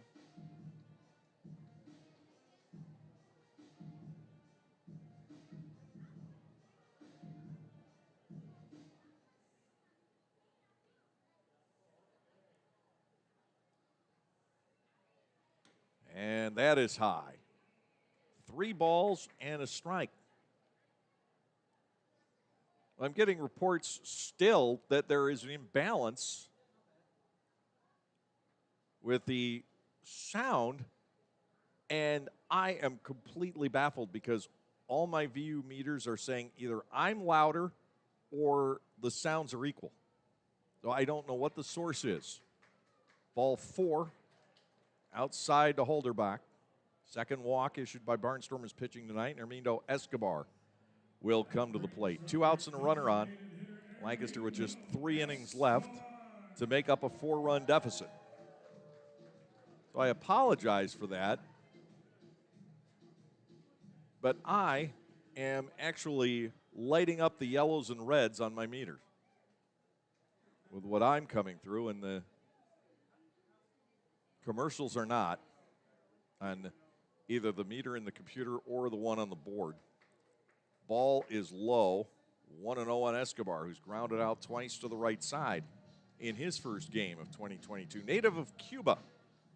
He played 5 seasons in the Cuban leagues in the winter before making his way to the United States. He was a road warrior back in 2018. Ellie Rodriguez managed the club. And the Wanger pitch bounces and gets free from Peroni. Holderbach the second on the wild pitch. And it's 2-0 on the number 9 batter with the red-hot Johnny Davis on deck.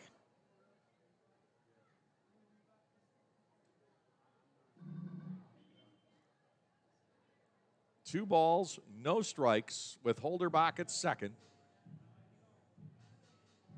First 2 outs came rather easily for Wanger here in this bottom of the 6th inning. His club trailing 5-1.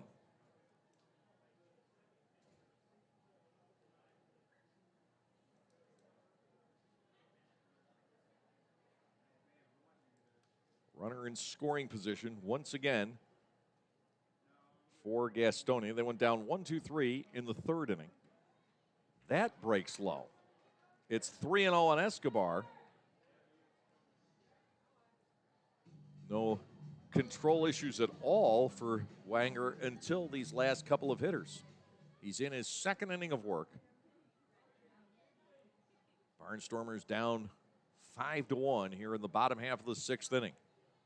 Wanger comes to the set, and that is off the outside corner, ball 4. He's walked back-to-back hitters here in the 6th inning. Johnny Davis will step in, 2 infield singles, and then a home run down the right field line. 3 out of 3, 2 runs scored, and 2 runs driven in for Davis here tonight.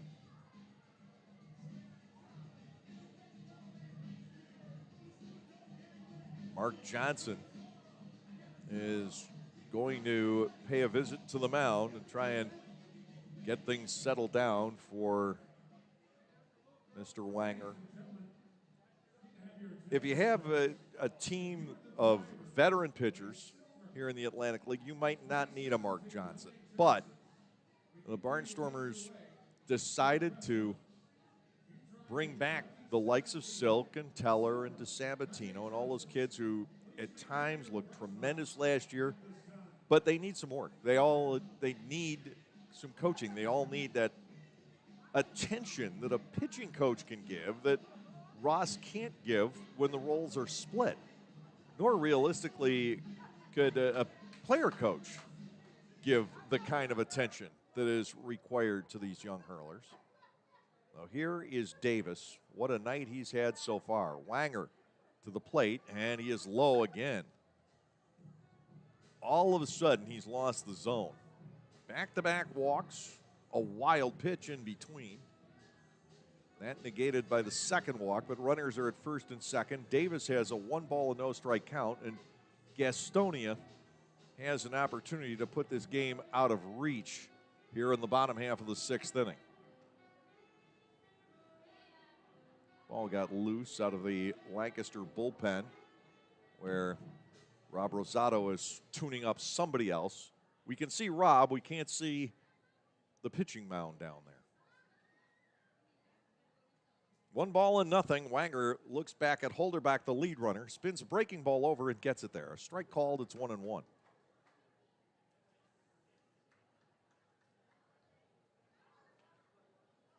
5-1 ball game, lower half of the 6th inning. Wanger's given up 2 hits, 2 walks. To this point, 1 run. He has struck out 1. Runners take their leads. And from the set, here's the 1-1. Davis, a huge cut and a miss. 1 ball and 2 strikes. Wanger with an opportunity to get out of the inning. The visit from Mark Johnson seems to be paying off. Reinheimer, the shortstop, waiting on deck.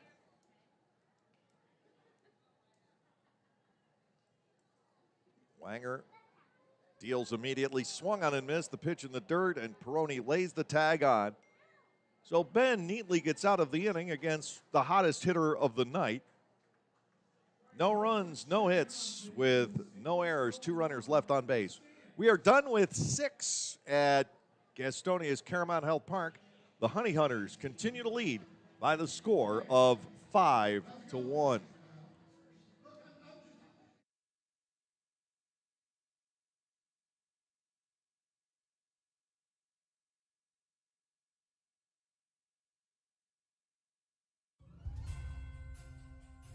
Being over 55 does not mean a ticket, it means 10 with the Silver Stormers Club presented by the Lancaster Barnstormers and Audiology Associates of Lancaster.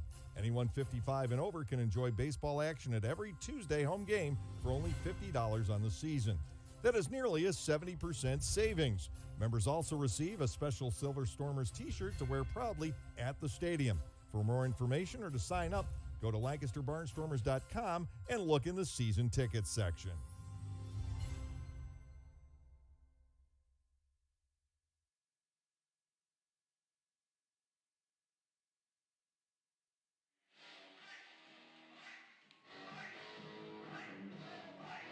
Left-hander Onis Farfan out for his 2nd inning of work. Mark Zagunis will be followed by Andretti Cordero and then Anthony Peroni. 6, 7, and 8 hitters. 5 runs, 7 hits, no errors, and 5 men left on for Gastonia. The Barnstormers with a run on 4 hits with no errors, and 4 runners have been left out on the bases. Zagunis will lead off the inning. He is 1 for 2, reached on an infield base hit. Back in the 2nd.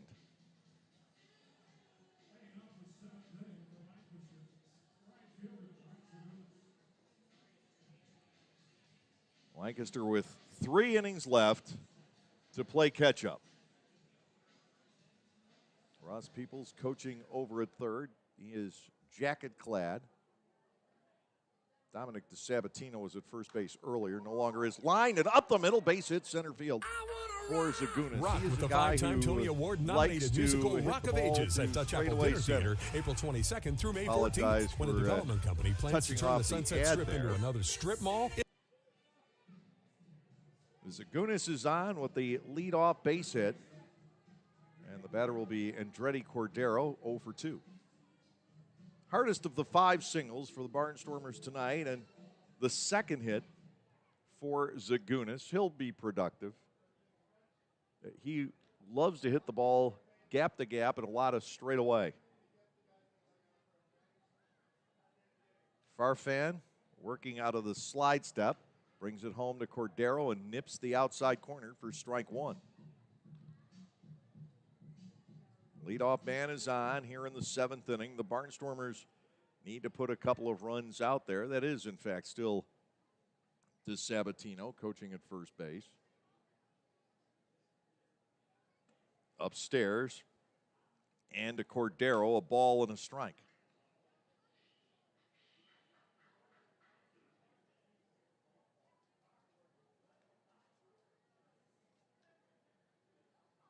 Defense set at double play depth. Time is called.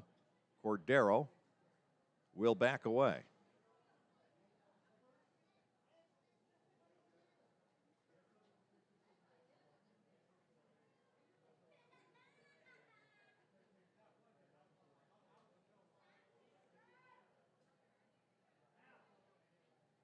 The set And the pitch, Hopper up the third baseline. This is a tough play if it stays fair. It will not cooperate for Cordero.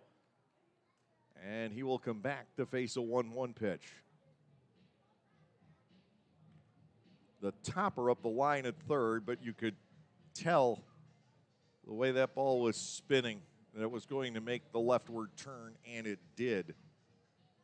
Cordero has to jog on back home to face a 1-ball-and-1-strike offering.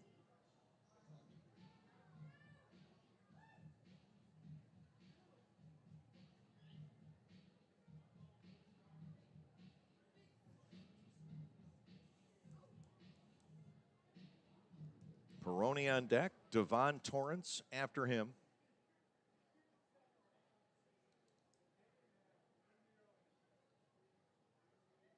Into Andretti, it's 1-2. He hits a bounder toward the middle. Backhanded pick, nicely made by Rosa. And he'll step on the bag, throw to first, and complete the double play. More great glove work from the Gastonia Honey Hunters here the last couple of nights especially. They had that one meltdown 2 nights ago, and other than that, the defense has been brilliant. They turned the double play, taking the starch out of this inning. Here is Peroni, who is 0 for 2. Cordero wraps into the double play, 4-3. Second nice play to the backhand that Rosa has made here tonight. 5-1 remains the score. Peroni looks at a fastball up and away.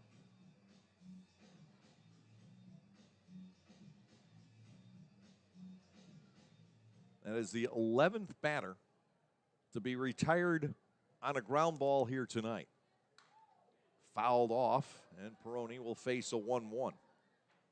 Only 2 Barnstormers have struck out in the game.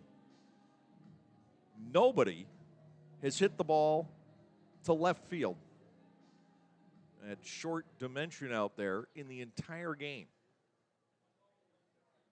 Zach Jarrett may as well have not carried a glove out there tonight. That stays outside, 2-1. 2 base hits remain in the infield. One's been to center, one to right center, one to right. Here's a 2-1. Ball 3 is outside to Anthony. 3-1.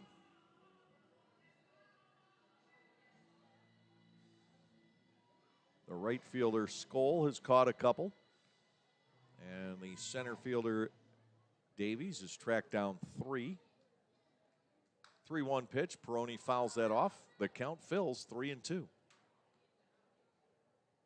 But you really have to wonder, it's one series in, will it hold for the entire season? But the Gastonia pitching and defense is going to be, it looks like, a force to be reckoned with over the course of the campaign. Peroni gets strike 3 called on the outside corner. Lancaster can't get on track. Anthony thought he had the walk there. He started to head toward first base. He gets rung up. And for the Barnstormers in the top of the 7th, no runs on a hit, no errors, and nobody left on base. We're at the 7th inning stretch. Still 5-1 in favor of the Honey Hunters. Are you sick and tired of washers that don't use enough water or take 2 hours to clean and don't last more than a few years? Well, come into Gockenauers in East Petersburg now and let us show you the Speed Queen commercial grade laundry. Built the old-fashioned way with warranties up to 7 full years. Gockenauers will deliver and install your new Speed Queen, and we know you'll be fully satisfied with your purchase. Gockenauers in East Petersburg, your hometown dealer for 73 years.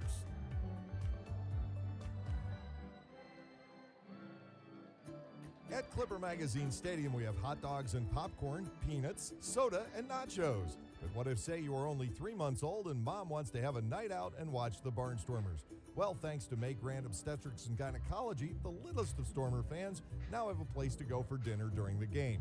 Tots can take Mom to the Little Sluggers dugout behind Section 13 at the stadium for a comfortable private feeding experience. A brightly painted room with comfortable furniture and TVs tuned to the game, it is the perfect spot for baby and mom during a night at the ballpark.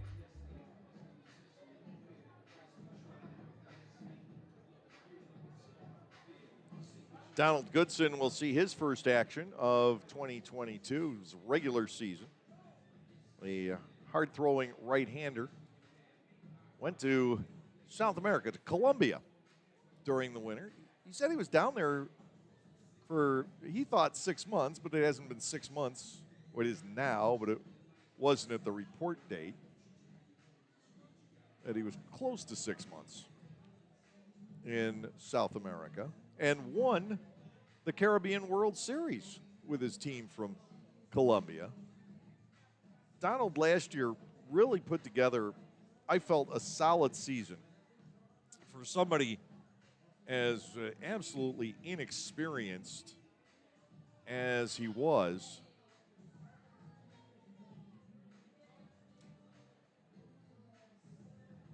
The only time that he really struggled last year was when he was overused. He got into, I think it was 7 of the team's first 11 games.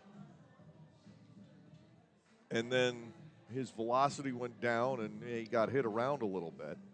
But he had some great stretches for the Barnstormers last season. Right-hander from Detroit, Michigan.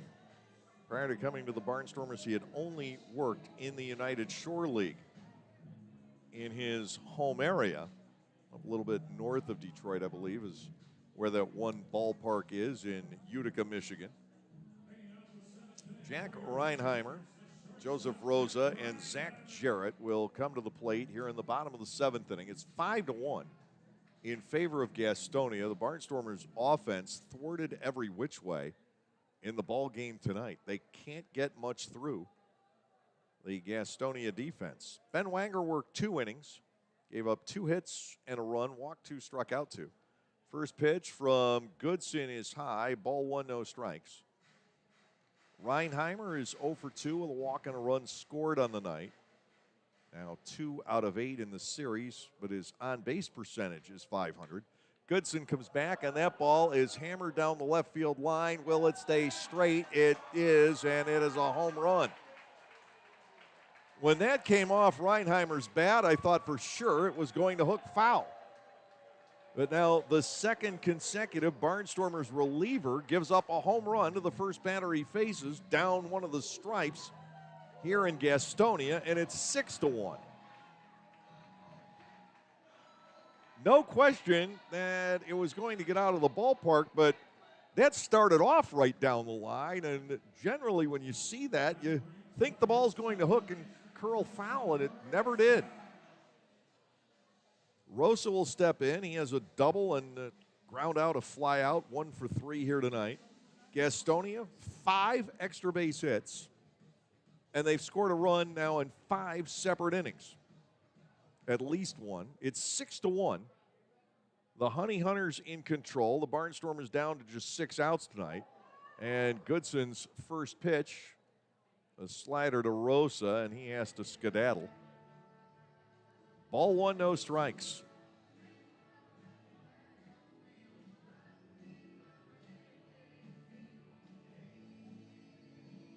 So just about everybody getting work. And there's another left-hander warming up in the bullpen now for Gastonia. Ball 2 is low. 2 balls and nothing. They can run them out there. We've seen 2 left-handed starters, and we've seen Torres Costa, Gunn, and now Farfan twice out of the bullpen, and this would be either Torres Costa or Gunn. My guess is it's Torres Costa warming up down there. 2-0, way inside. Ball 3 and no strikes. Goodson's velocity is up since his couple of appearances in spring training, but the command not there right now. If you're going to have an oops of an outing, this is probably the time for it. The Barnstormers now trailing by 5 here in the 7th inning. 3 balls and nothing, and the switch hitting Rosa. Goodson fires that one a bullet right straight through. Donald hit 97, approached 98 at times last year. He's 93, 94, according to the stadium gun. We don't have the benefit of TrackMan here this weekend, so we don't know what the official readings are. There's a ball belted down the right field line. Will that one stay fair? It does. Back-to-back home runs by Reinheimer and Rosa, and it is now 7-1 as Gastonia has hit 4 home runs, all solo, in the last 4 innings. The only one that hasn't been right down a line, and the question of fair or foul was Roman's back in the 4th. These last 3 against Wanger and Goodson have forced an umpire to get down to a knee and look. But it's a 7-1 ball game. Zach Jarrett coming to the plate, 1 for 2 with a sac fly.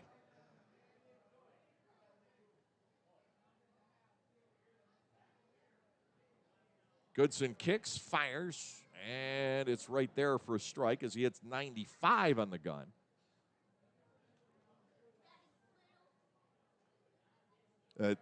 Gastonia has been able to sit on it the first 2 batters here.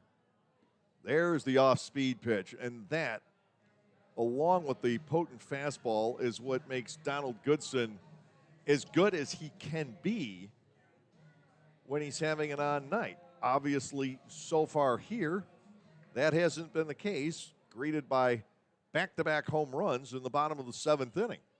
0-2, and it's topped back to the mound. Goodson will handle this one and locate Shaver's mitt. 1 out here in the 7th. The batter will be Skoll, who is 0 for 3. 9 hits for Gastonia, 7 runs on the board. The Barnstormers running out of outs here tonight. They will look to tomorrow afternoon, 4:15, to try and get even in the series the way it appears. The great thing about baseball is you're never sure until that 27th out is recorded. A called strike, it is 0-1, but it's going to take one heck of a rally for the Barnstormers now to overcome Gastonia here. Tomorrow, Brent Teller against Riley Hovis, both returning to their teams of a year ago. Ball into the dirt. 1-1 on Skoll with Stuart Levy waiting on deck.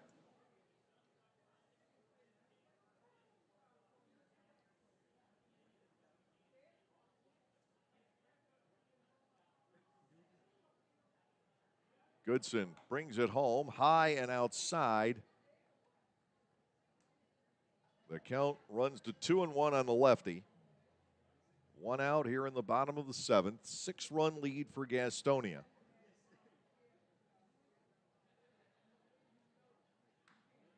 Hopper toward first. A foul ball, gloved by Shaver. 2 balls and 2 strikes. Talked about the Barnstormers defense. We've been focusing on Gastonia. They made some really good plays tonight. But the Barnstormers' gloves around the infield are very good. Shaver has a really nice, smooth glove over at first base. We've seen that a couple of times here tonight. You know what Mercedes can do. Cordero has made one great play at third. Called strike 3 on the inside corner. Skoll is gone looking. Goodson settles in. And Stuart Levy will come to the plate at 0 for 3.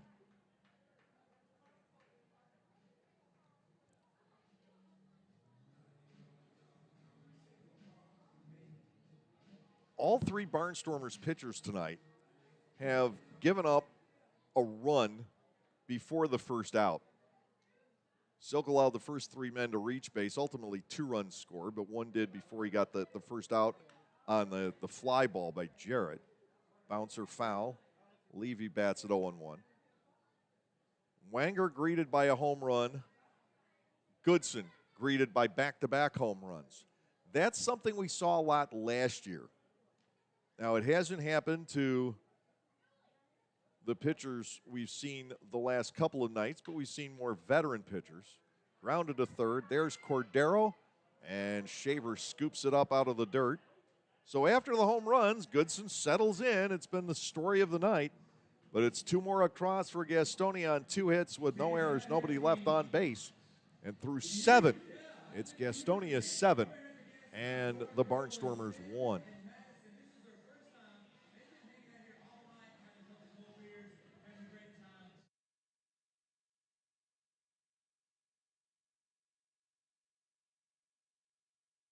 Localflavor.com, local flavor. Localflavor.com, local flavor. Excuse me, are you saying localflavor.com? Oh, yeah, it's where I save big bucks on all kinds of things. Home improvement projects, dining out, family fun, electronics, jewelry, clothing. I even bought my wife a fancy spa package for half price. Half price? Yep, you know all the deals you find in Clipper Magazine. I love Clipper Magazine. Well, they're all on localflavor.com too. And you can get them right on your phone thanks to localflavor.com's mobile app. Here, take a look. Well, this app is amazing. Look at all these restaurants, amusement parks, car washes, fitness centers. This is worth sharing about. Exactly. Localflavor.com online, the Local Flavor mobile app, and Clipper Magazine together. It's like a triple play. Do the cheer again. I'm in. Localflavor.com, local flavor. Come on, everybody! Localflavor.com, local flavor. Localflavor.com, local flavor.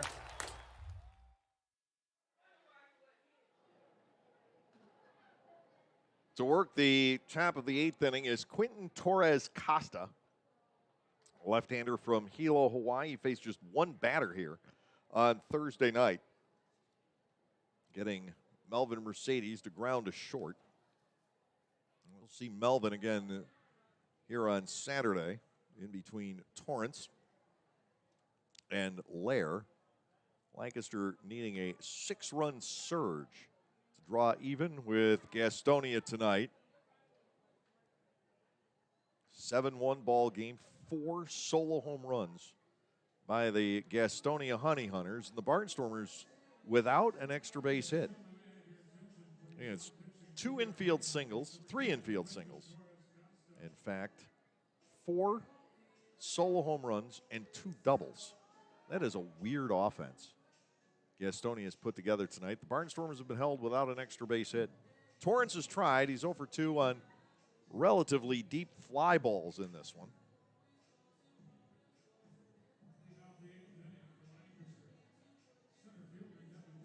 Just been one of those nights for the Barnstormers, but you can't say, boy, we've hit a lot of balls right at people that have been hard hit. It's just been fairly routine out to one after another. Fastball, high and outside. Ball 1, no strikes to Torrance, who has pushed the counts deep here. Got to 3-2 at least once earlier in this game. 1 ball and nothing from Torres Costa. The turn and the pitch. Torrance will look at a strike.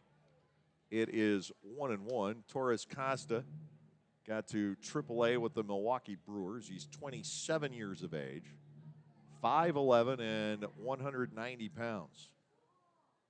Torrance batting from the right side awaits the 1-1, and that hits the outside corner. It's been all night long. The Honey Hunters have been living on the edges. They have walked 1. They have struck out 3. Lancaster has drawn just 3 walks in the series, 2 of them from Jesus Balaguer in the 9th inning here on Thursday. That's up and away, and Torrance bats at 2-2.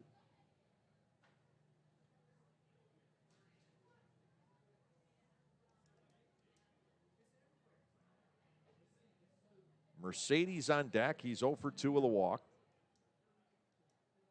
Here's the motion and the pitch. Torrance down on a high fastball. With 1 away, Mercedes will step in. It's not been a bad night at the plate for Melvin. He drew the walk and scored the run back in the 3rd and took Davis just about to the warning track in straightaway center field in the 5th inning. So 0 for 2 for Melvin. That's the loudest out for the Barnstormers tonight.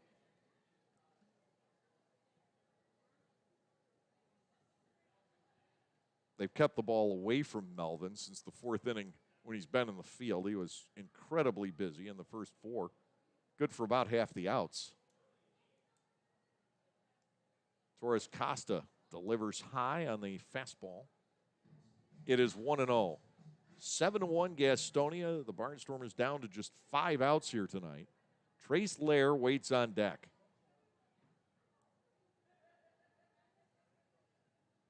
Here is the pitch. Inside low. Mercedes almost hit. 2 balls and nothing.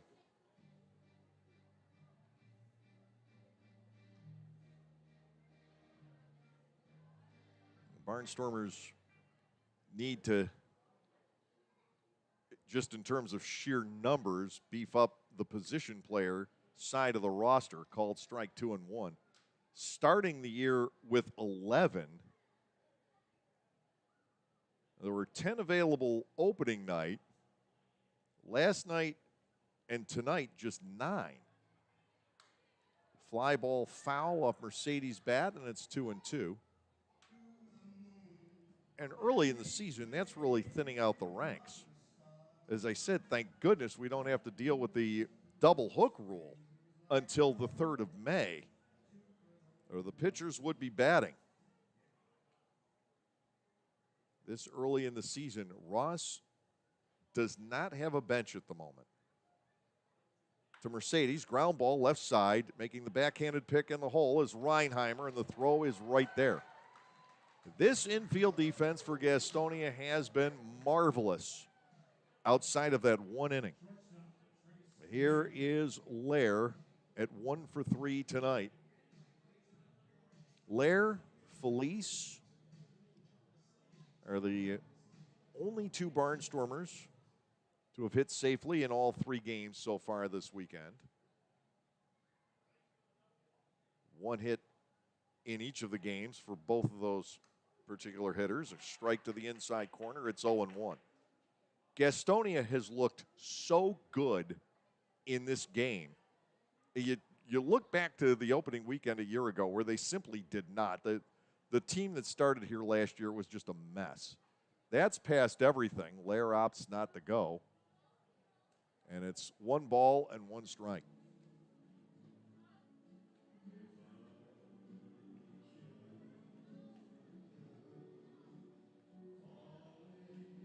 Nobody has gone before strike 3 this weekend on pitches that have gotten through, and I guess they're going to have to try and figure out, they can't bribe him with a base hit.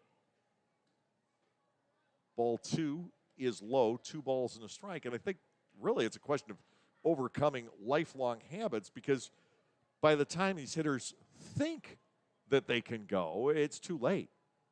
It's not registering right away, I don't believe. Here's a 2-1. Ball 3 finds its way outside, and Lair has an opportunity to reach. The Barnstormers' best hitter against lefties is the lefty. He is 3 out of 10 on the season. Here working at 3 balls and 1 strike from Torres Costa, the motion and the pitch. Big swing and a miss by Trace, and it's 3-2. Gastonia defensively just didn't look good opening weekend last year. There wasn't much life in the offense. The pitching was not really together. Now the 3-2 line drive caught by the second baseman, Rosa. It somewhat typifies the night. Barnstormers finding gloves, although one of the harder hit outs. We'll go to the bottom half of the 8th inning, and still Gastonia leading by the score of 7-1. There is a weekend in July where the baseball world revolves around a village in upstate New York. Baseball Hall of Fame induction weekend in Cooperstown is an unforgettable experience full of family-friendly activities and priceless moments. Make your plans today for July 22nd through 25th for the induction of Bud Fowler, Gil Hodges, Jim Cott, Minnie Minoso, Tony Oliva, Buck O'Neill, and David Ortiz as the class of 2022. Visit baseballhall.org today for the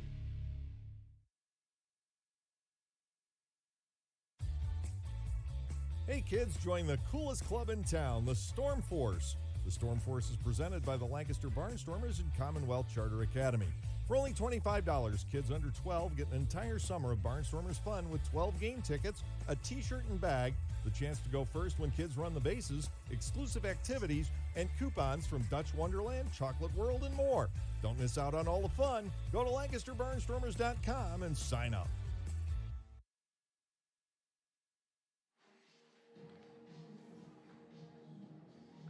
The Barnstormers go to right-hander Hunter Spear. He was the last to join this club prior to getting the season underway. Right-hander recommended to Ross Peoples by Ryan Eads, who spent some time with the Barnstormers toward the tail end of last season. They're friends from the Big Easy, or that area anyway. Spear, 6 feet, 180 pounds, a little bit younger than Ryan Eads. Spear is 26. He'll turn 27 in a little less than a month. From the New Orleans area. He went to Nicholls State for a couple of years, and then in what he says is one of his best moves,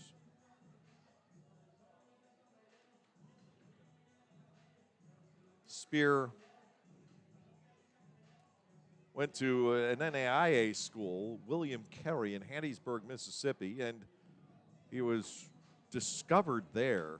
He had a great season at William Carey, a 9-win campaign, and he ended up signing with the Dodgers. He has pitched in the Dodgers and the White Sox organizations. He was let go by the White Sox out of spring training this year. 5-4 with a 6.04 ERA in 69 career appearances. We're all interested to see is Spear. He wasn't around for the spring training games. At the end of last season with Kannapolis, he all of a sudden got terribly wild. And Ross is going to just have to watch and see what happens here. It's the right time to bring Spear in. Down 7-1. Luis Roman, the batter, 1 for 3 with the first of the 4 home runs. And Spear is high and outside for a ball. It is 1-0. Had a chance to spend some time with Hunter the other night. He was the third player on the panel with the mock press conference with the high school kids. And very gracious when you're just new in town to participate in something like that. 2 balls and no strikes. Niall Ball and Augie Silk were the other two, and Niall and Augie are both very outgoing young fellows. I think they had the high schoolers enthralled the other night.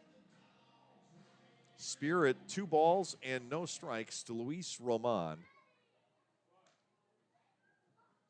He, Johnny Davis, Jack Reinheimer, and Joseph Rosa have all hit solo home runs in this game. Now ball 3 is outside and low to Roman, 3-0. Alex Holderbach and Armindo Escobar scheduled to follow, and then the Barnstormers in the 9th with Anderson Felice, Colton Shaver, and Kelly Dugan. A 7-1 ball game. Spear ready to go. Here's the 3-0. It is outside, ball 4, Roman with the base on balls. Not going to go back and tabulate it, but if memory serves me correctly, it was 14 walks in the last 6 innings for Spear last year. He walked 23 in 14 2/3 overall with Kannapolis. And that wasn't really that much of an issue earlier in the career of Hunter Spear. Certainly not in 18 and 19 with the Dodgers organization. His control wasn't pinpoint, but he walked 22 batters in 57 2/3 innings. Now to Holderbach. Breaking ball, finds that outside corner. Called strike. It's 0-1. And now we have seen every pitcher brought in by the Barnstormers tonight allow the first batter to reach. Now, in Silk's case, it was one of those ground balls to the hole at shortstop. Davis beat that out. Wanger and Goodson gave up home runs. Spear the walk, pitches in the dirt. Peroni can't find it, and Roman goes to second on the wild pitch. It's a ball and a strike on Holderbach. It was doubled, lined out, and walked.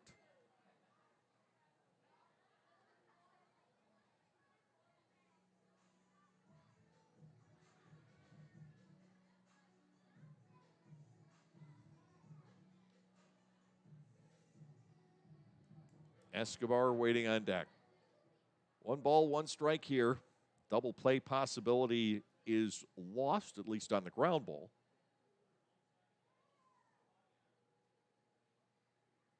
High set by the right-hander of the pitch, and this is lofted out toward left center field. It appears playable. Anderson Felice is there for the catch, and Roman kindly just stays put at second base. He's there with 1 out, and Escobar will step in. Holderbach getting a little too much air underneath that, and the wind has died down, so he does not become the 5th to leave the yard. Escobar will step in. He's 0 for 2 with a walk. Lancaster will need 6 as it stands right now in the top half of the 9th inning. Seeing Escobar's photo up on the video board, I believe that is one of the fellows I ran into at the hotel earlier today. Held the door open for him, in fact. First pitch called strike. It is 0-1. Few members of the Honey Hunters squad, it appears, staying at the lovely Hampton Inn here in Gastonia, where we make our home for the weekend and not again for the 2nd straight year. Spear is inside and low. It is a ball and a strike. That's a quirk in the schedule. Be interesting to see where ultimately the Atlantic League goes. Rick White would like to get to 12 teams. Inside and high. Escobar's knees not only buckled, they went all the way to the ground without his body bending.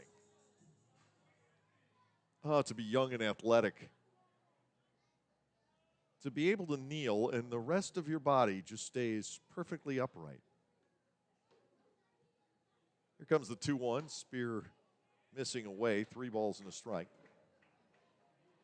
Hagerstown, Maryland is scheduled to come into the Atlantic League. That's another city that lost a major league affiliation.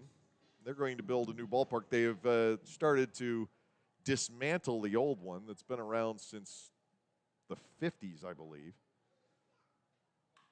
Ground ball on the left side. Digging it up is Lair. The sidearm throw is true. Escobar is retired. Roman able to glide ahead to third.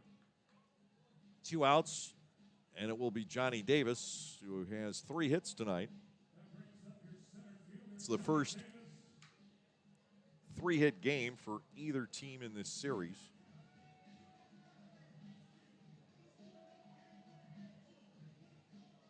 Two infield base hits and then a homer down the right field line as the first batter to face Ben Wanger. I'll tell you, once these pitchers have gotten locked in out there tonight, getting the feel of it, they've been fine, but all 4, the early going has been a struggle. Swing and a miss for a strike. It's 0-1.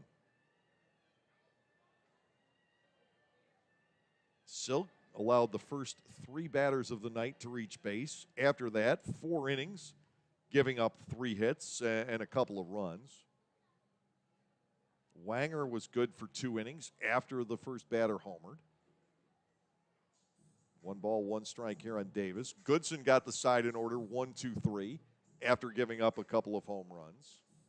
And Spear has gotten things back under control after the walk and the wild pitch. He's retired 2 in a row.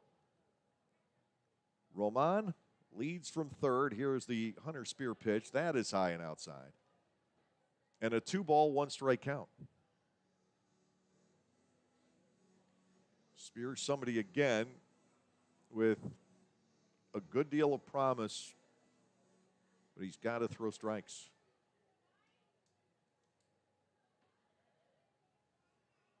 Two and 1, And to Johnny D outside, ball 3, with Reinheimer on deck.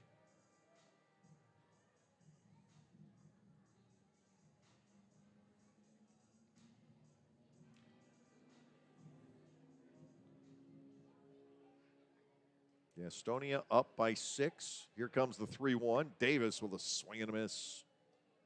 He doesn't get cheated up there for a leadoff hitter. 3 balls and 2 strikes. 3 infield singles and a home run for Davis so far on the campaign.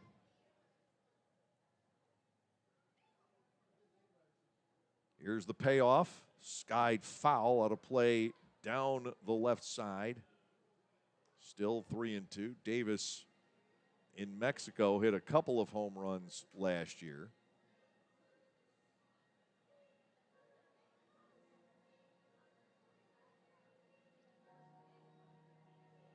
Three balls, 2 strikes. Roman up the line from third. It is ball 4 high, and Reinheimer will get a turn here in the 8th inning. 5 walks issued by Lancaster pitching this evening. Reinheimer led off the 7th, greeting Donald Goodson with a home run down the left field line. Because of my perch here, I have a perfect view, fair or foul, down that left field line. It was clearly a fair ball, but I still can't believe that ball did not hook foul.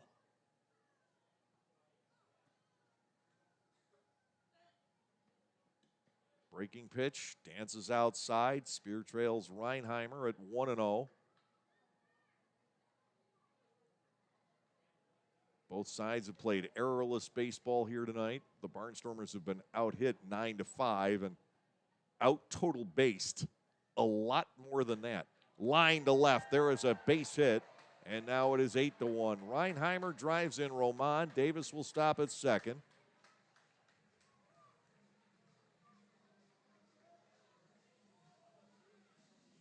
Joseph Rosa will come to the plate. He has a double and a home run here tonight.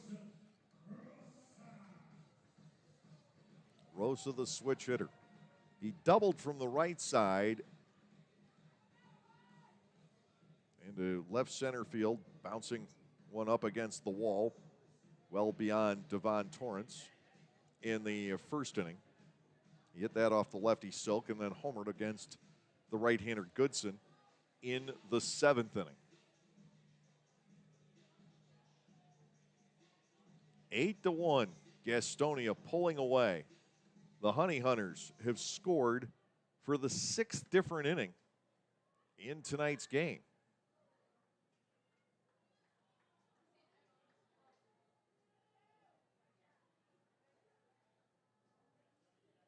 Here's the spear offering.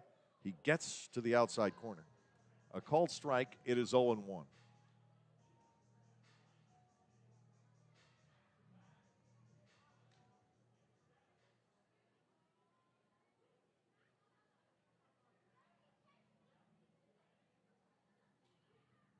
Time called briefly and a couple of extra practice swings for the switch batting Rosa.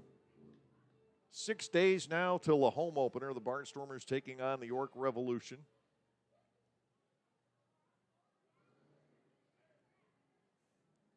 And the offering a fastball in for a called strike.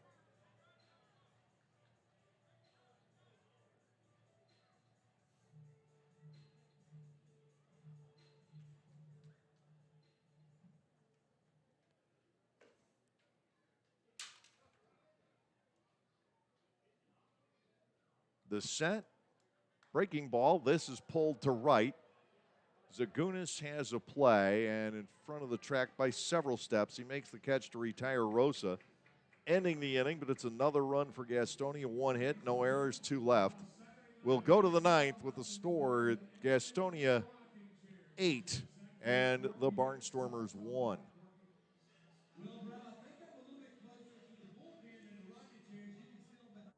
Hi everyone, Adam Gockenauer from Gockenauer Appliances, and I'm excited to tell you about a new addition to the Gockenauers family this summer season. We are now selling Titus Gas Grills. Titus Gas Grills gives you a high quality, all stainless steel grill at an affordable price, and the best thing is you can assemble it yourself in just 5 minutes. That's right, 5 minutes. Stop by to see this great grill now and mention this ad to receive a free gas grill cover with your Titus grill purchase. Gockenauers in East Petersburg.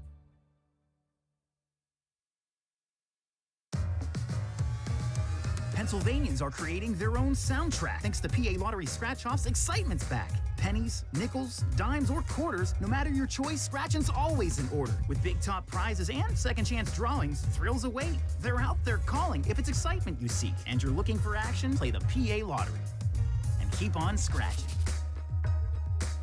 Must be 18 or older. Please play responsibly. Benefits older Pennsylvanians every day.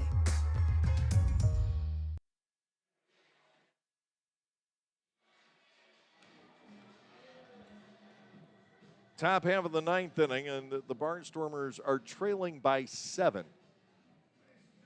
Felice, Shaver, and Dugan, the scheduled hitters, and they will get a right-hander.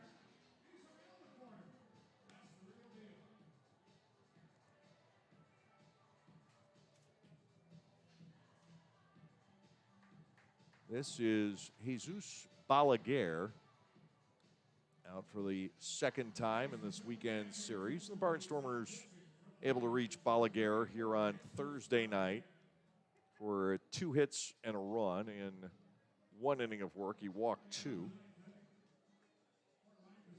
An inning that might have been bigger, except the Barnstormers did create an out on the bases. Anderson Felice will lead it off, 1 for 3 in this one. Again, one of just 2 Barnstormers to have batted safely in each of the 3 games so far. Anderson will take a strike from Balaguer. It is 0-1. Balaguer from Havana, Cuba, 6'4" and 215 pounds. Anderson Felice from the Dominican Republic, waiting the pitch, and he hits a sky-high pop-up along the third base line, calling for it. Roman, he makes the catch. The Barnstormers have not sent more than 3 batters to the plate in an inning since the run-scoring third. They've had only 1 man reach base since then. It was Zagunis with a ringing single up the middle. Now Colton Shaver steps in at 0 for 3.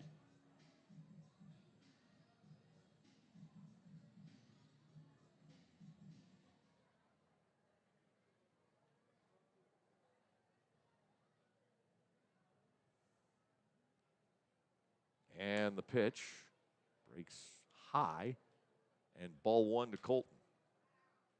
Last night in the 9th inning, he hit a home run that got the Barnstormers to within 1, but anytime Colton connects, it just sends chills up and down your spine. Fastball met and fouled back. He's got a home run swing. That is to be certain. 1 ball and 1 strike.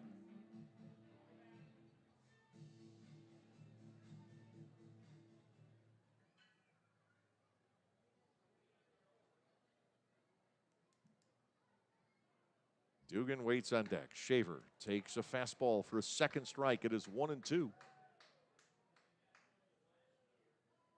The Barnstormers have picked up the run in just the 3rd inning. They've trailed throughout this game. They have not led at any point here these last 2 nights. Balaguer ready to go, 1-2. Shaver handles a breaking ball well enough to bounce it foul into the Gastonia dugout, and we will stay with a count of 1 ball and 2 strikes. Lovely night here 20 miles or so to the west of Charlotte, North Carolina. Almost to the South Carolina line. That's how geographically spread out the Atlantic League has become. Fastball just missing. It's 2-2. We're talking about the expansion of the league. Hagerstown is coming in 23 or 24. That seems a little up in the air right now. And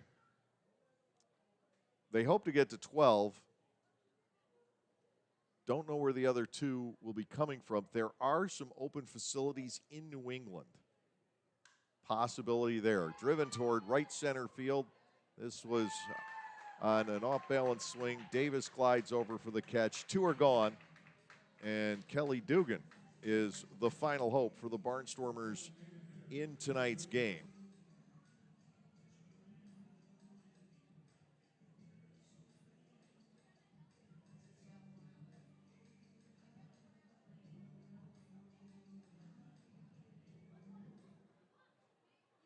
Dugan with an infield single. Flagged by Reinheimer in right center field. First time up, Kelly tries to air it out. He swings and he misses. It's 0-1. 8-1, and it's just been steady. Again, no explosive inning for Gastonia, and I suppose that's a good thing because the Barnstormers were haunted by those last year. But they just haven't been able to shut down Gastonia's offense. Now 0-2 to Kelly. 1-2-3 inning back in the third for Augie Silk. In the sixth inning, Wanger walked two batters with two outs and then struck out Davis. Those are the only innings in which Gastonia has not scored. And to Dugan, he's forced back out of the way by a fastball. Ball one and two strikes. Well, the Barnstormers, well, at least they're not the Pittsburgh Pirates from today. But they'll have to regroup after this one. You're going to have games like this from time to time. 1 ball, 2 strikes. Breaking ball swung on and missed. The Barnstormers send the minimum of 18 batters to the plate over the final 6 innings. Only one man reaching base, and he was quickly doubled up. And that will do it here tonight. We'll be back to wrap things up this evening. Our final score, the Gastonia Honey Hunters 8 and the Lancaster Barnstormers 1. Localflavor.com, local flavor. Localflavor.com, local flavor. Excuse me, are you saying localflavor.com? Oh, yeah, it's where I save big bucks on all kinds of things. Home improvement projects, dining out, family fun, electronics, jewelry, clothing. I even bought my wife a fancy spa package for half price. Half price? Yep, you know all the deals you find in Clipper Magazine. I love Clipper Magazine. Well, they're all on localflavor.com too. And you can get them right on your phone thanks to localflavor.com's mobile app. Here, take a look. Well, this app is amazing. Look at all these restaurants, amusement parks, car washes, fitness centers. This is worth sharing about. Exactly. Localflavor.com online, the Local Flavor mobile app, and Clipper Magazine together. It's like a triple play. Do the cheer again. I'm in. Localflavor.com, local flavor. Come on, everybody! Localflavor.com, local flavor. Localflavor.com, local flavor.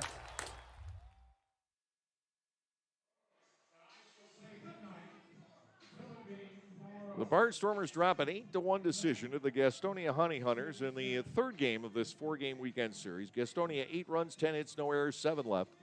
And for the Barnstormers, 1 run on 5 hits with no errors, 4 runners left on base. Sam Bordner, the first of the 4 relievers tonight for the Honey Hunters, picks up the win. He threw 2 scoreless, 1-0 for him. Augie Silk, the starter and loser for the Barnstormers, allowing 5 hits and 4 runs in 4 innings of work. No save in tonight's ball game. We saw a slew of home runs. They all belong to Gastonia, all with the bases empty. Luis Roman is second of the year. That came in the 4th inning. Johnny Davis in the 5th. And then Jack Reinheimer and Joseph Rosa, back-to-back long balls in the 7th inning. And, of course, the first of the season for each of them. 2 hours, 51 minutes, the time of our game. The crowd tonight estimated at 2,000 here in Gastonia. The Barnstormers, in many ways, were never in this game. The only chance they realistically had was in the top of the third. They were already down 3-0, a double by Joseph Rosa keying the first inning. Second run scored on Zach Jarrett's sacrifice fly to center. And then in the second, Alex Holderbach with one out doubled into the right field corner. He would score on an infield base hit to the right side. It was 3-0. Lancaster stepped in the third, and Jerry Keel faltered a bit with one out. He gave up the only walk drawn by the Barnstormers tonight. Melvin Mercedes picked that up. Trace Lair grounded a single through the right side with Mercedes making the turn and going to third. And Anderson Felice was able to plunk a base hit into right center field. A little flare dropping in front of the charging Davis. The Barnstormers getting the run home with Mercedes scoring. They had runners at first and second with nobody out, but Keel was able to get through Shaver and Dugan to end the inning. The Barnstormers never again threatened. Meanwhile, for Gastonia, one out solo homer by Roman in the fourth inning. Davis led off the fifth with the ball down the right field line. Then Reinheimer went down the left field line. Rosa down the right field line to start the seventh, and Don Goodson. And the scoring was capped on an RBI single by Reinheimer against Hunter Spear in the eighth inning. And that is how we came to the score of 8-1 here tonight. In the rest of the Atlantic League, on a full slate of action here on this Saturday, the other final, the Long Island Ducks behind Joe Iorio, shutting out the York Revolution 8-0. So those clubs are 1-1 each. Southern Maryland leads Lexington 12-6, top half of the seventh inning. Southern Maryland, an opportunity for Stan Clyburn's club to jump into first place. They were 1-1 the first two games against Lexington. It's Charleston over Staten Island 5-4 in the bottom of the seventh. The Dirty Birds have the best start to the season going, and it's Wild Health shutting out High Point 3-0. The ball game is in the top half of the ninth inning at Truist Point here tonight. On the Major League slate, a 21-0 win earlier today for the Cubs over the Pittsburgh Pirates. Kyle Hendricks with the win. San Francisco beat Washington 5-2. The Yankees over Cleveland 5-4. Detroit blasted Colorado 13-0 in the first of a doubleheader, but Colorado trying to turn the tables in game two. Not quite the onslaught, still a shutout, 3-0 going into the bottom half of the ninth. One final chance for the Tigers. Minnesota 9-2 over the White Sox. Milwaukee 5-3 over the Phillies. Texas blanked Oakland 2-0. St. Louis also with a shutout, 5-0 over Cincinnati. Toronto 3 and Houston 2. They've gone to the bottom of the 10th at Tampa Bay. The Red Sox lead 2-0. The shutouts are everywhere. Atlanta 5, Miami 3. They're in the bottom of the fifth in Georgia. 3-0. Arizona over the Mets in the bottom half of the third out in the desert. In the top of the second inning, no score. Dodgers at the Padres. Baltimore at the Angels. Kansas City at Seattle. Both about to get started. The Barnstormers will try to draw even in this four-game opening weekend series tomorrow. 4:15 our game time. Brent Teller, who was 5-2 for the Barnstormers last season, will be matched up against Riley Hovis of the Gastonia Honey Hunters. Hovis from right here in Gastonia, a guy who came and went out of Gastonia last season. But those are the starters tomorrow. 4:15 the game time for the series finale as the Barnstormers try to come out of here with the split. Join us at 4:10 on the Barnstormers YouTube channel. Until then, for Ryan Cortazzo back at the studios, for all the cast and crew busily getting ready for Friday night's home opener against the York Revolution, and for our presenting sponsor, Gockenauer Appliances of East Petersburg, I'm Dave Collins. Have a great evening, everyone. And come Friday, we'll see you at the ballpark.